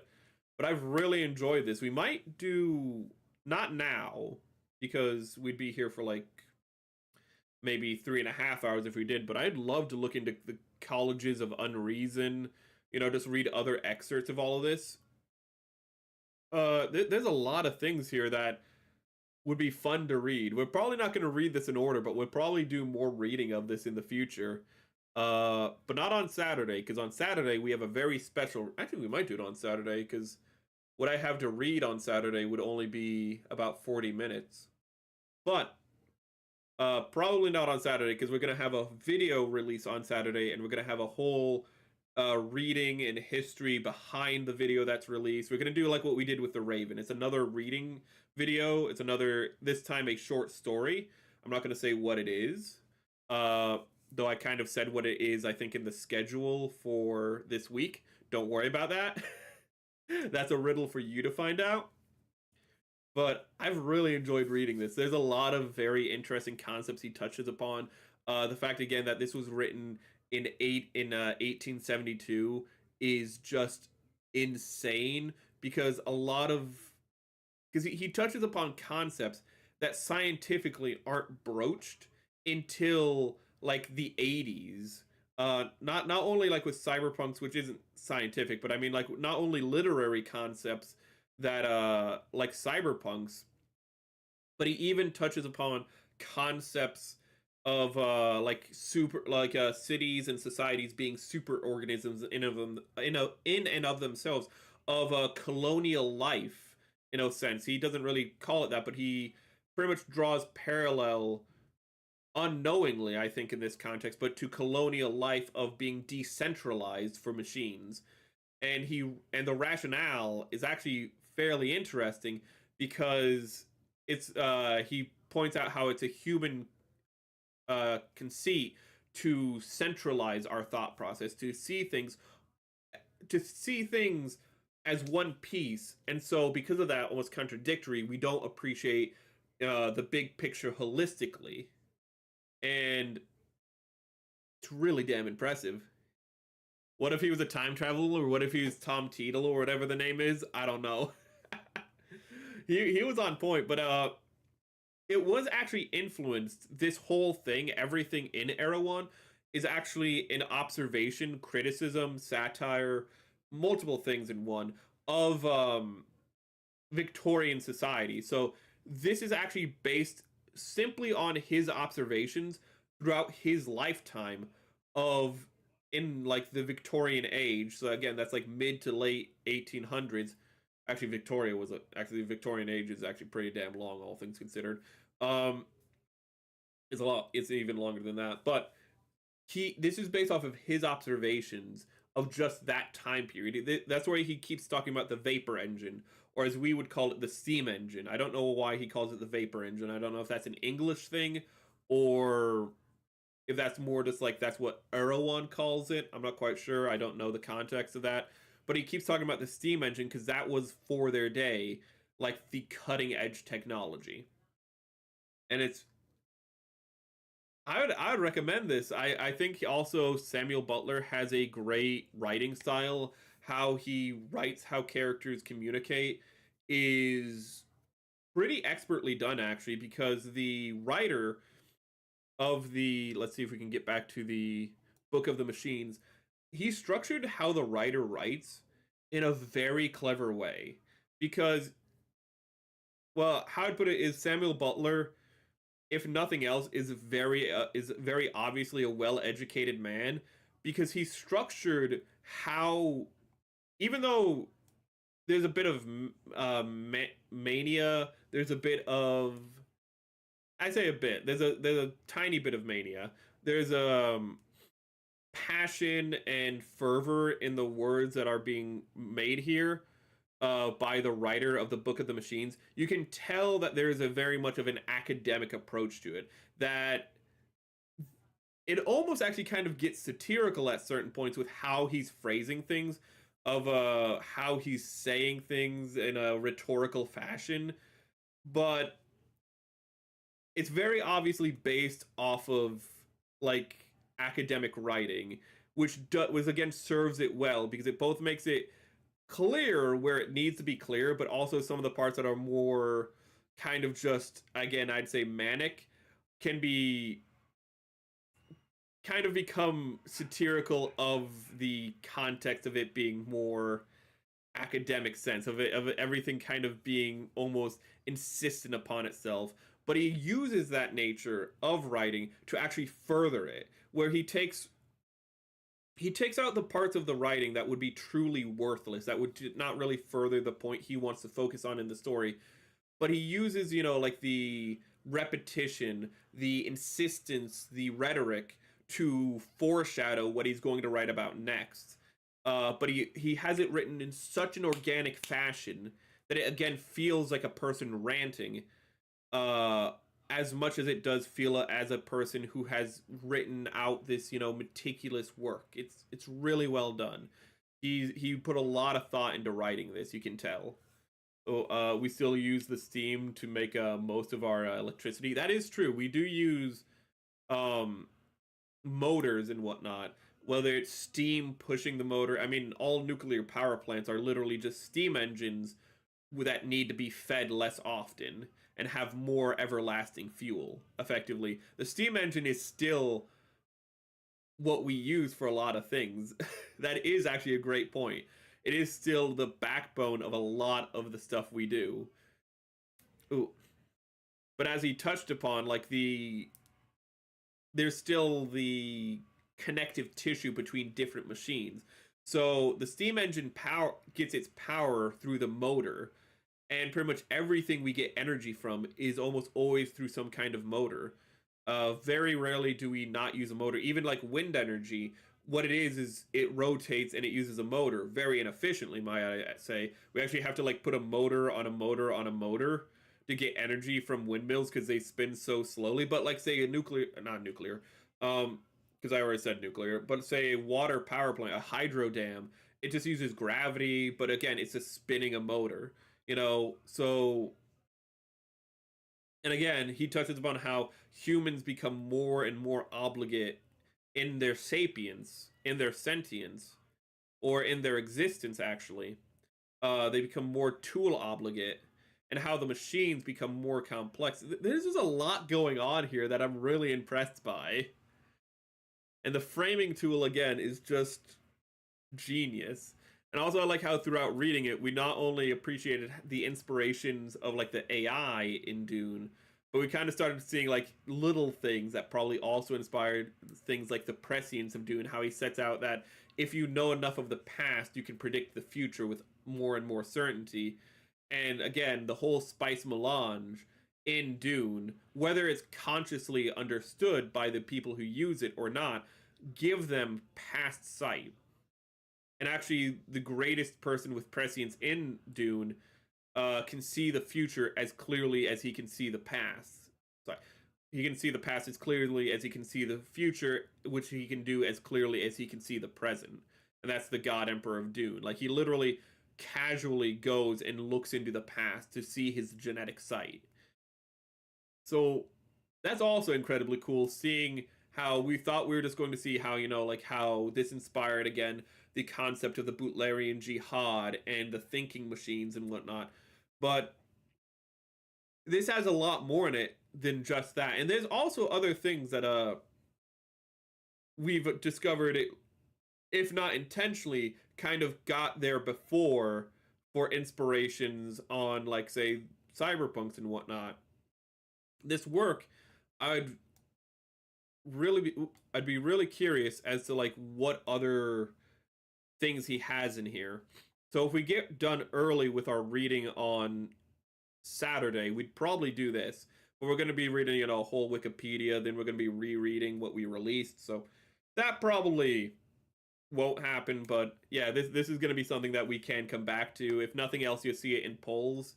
Actually, speaking of polls, I think this might be added to the poll for next week, because I have party karaoke and I have something else, I don't remember. But I have the polls for Sunday for next week, unless we have to do a catch-up stream, a pickup stream.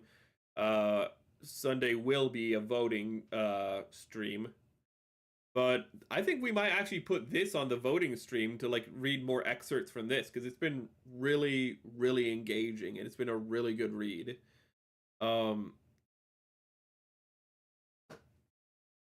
Though with that, actually, I feel like I should talk about future schedule tomorrow and Tuesday, along with possibly Wednesday if we need to. We're going to be building the Kshatriya, which I've been hyping up for a while, but that's just because I've been really hype about it. I want to build the Kshatriya.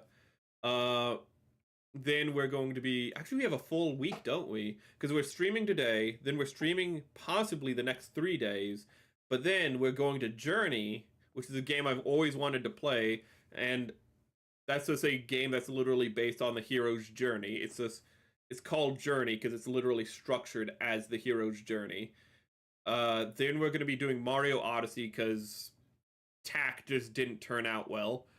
And then on Saturday, we're doing the video presentation stream. The bell pepper? Yes, the bell pepper. We are building the bell pepper, which I'm excited to see how big it is, because I think it's a 20... I think by head height, I think it's a 23 meter mech, but it does have those big bells on it, so I'm really curious. It's like... It's not going to be as bad as, say... I say bad, but it's not going to take up as much space as the Nightingale, because that thing, I don't... The Nightingale is just... Holy crap, that takes up a lot of space. I'm actually having trouble finding a new place to put it. But I imagine it's gonna have a lot of shelf presence. I'm wondering if it's gonna be like the Nightingale, where it has so much self presence that it actually hurts its display ability. Because I actually cannot... I actually have to get a new display cabinet, which I wanted to get anyways. I have a spare spot in the room to put another cabinet, but the cabinet I'm getting based on how big the Nightingale is, because it is, I think it's a foot long, not a foot tall, it's a foot long, chat. That is massive. So I'm making sure that I'm not getting like a short bookshelf that's only, say, 11 inches, because that's what I had him on. I had him on a bookshelf with 11 inches, and he just didn't fit. So I'm actually going to be getting a display cabinet that's at least 14, if not 15 inches deep, to display him and some other mecha. But that's more of a private thing, though it actually will give me an opportunity to more take pictures of the mechs with other mechs more easily. Actually, oh my god, we won't be able to do a size comparison live on stream. I don't even know if I'll be able to do a size comparison at all with the Nightingale and Kshatriya, because I don't know if I can get them both to fit in where I like display them to do size comparisons, because they're both so big. Oh my god. Oh my god. Not only are they going to be big overall, but they're also wide. That's going to be a hell of a thing. But that's a concern for tomorrow. I would like to thank you, though. I think we're just going to wrap up. I was originally going to plan to play something, but I think I'd rather just like kind of leave us just with thoughts of like what we've read, what we've seen. Hold up. Idgrun. Nerg. I don't know. That's something backwards. I was distracted. But I think that's a good point to call the stream. Thank you very much for anyone who joined us. Let me look to see if there's anywhere to redirect you guys before ending stream, because that's something I like to do more often. That's not correct. Okay, let's also, I forgot to say at the start of stream, we got a new subscriber on YouTube. Thank you for the subscription. YouTube has not told me who you are because it's still doing that. It's not telling me the names of new subscribers. It's being difficult. Let's see if there's anywhere to go.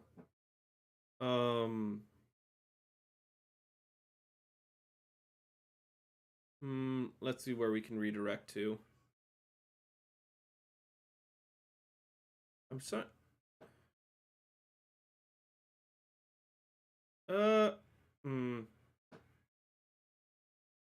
We have plenty of options. I'm just not sure which one to pick. Give me 1 minute. I can, you know what?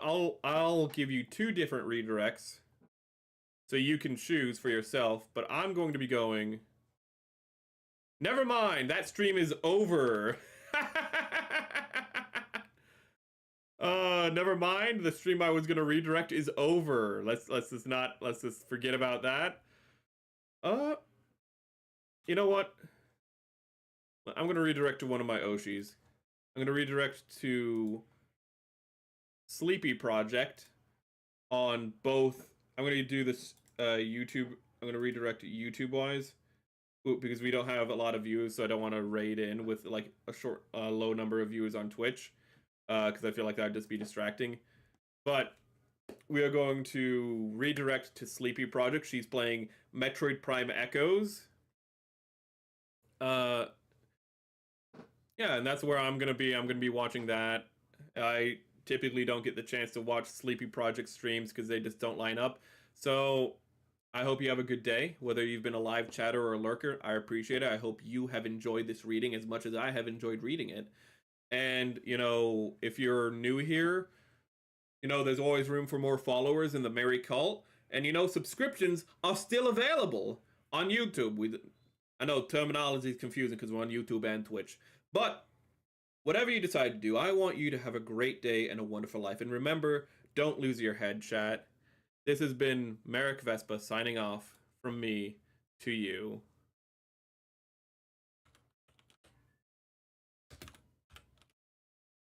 A little awkward here. There we go. Oh, wait, it's muted. Okay. And also quiet. There we go. Have a great one, everybody.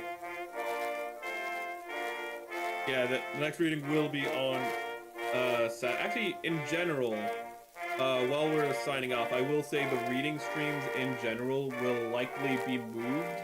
Instead of occasionally on Mondays and Tuesdays, they'll likely be moved to the weekends when I have the time. Because I don't like them sharing space with the Gunpla streams, because that just seems a little awkward to me. So, they'll likely be either non-voted or voted in streams for Sundays, and occasional Saturday streams.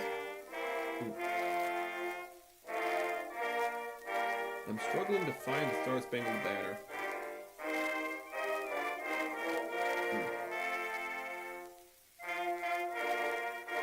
There it is. We got to it before the end.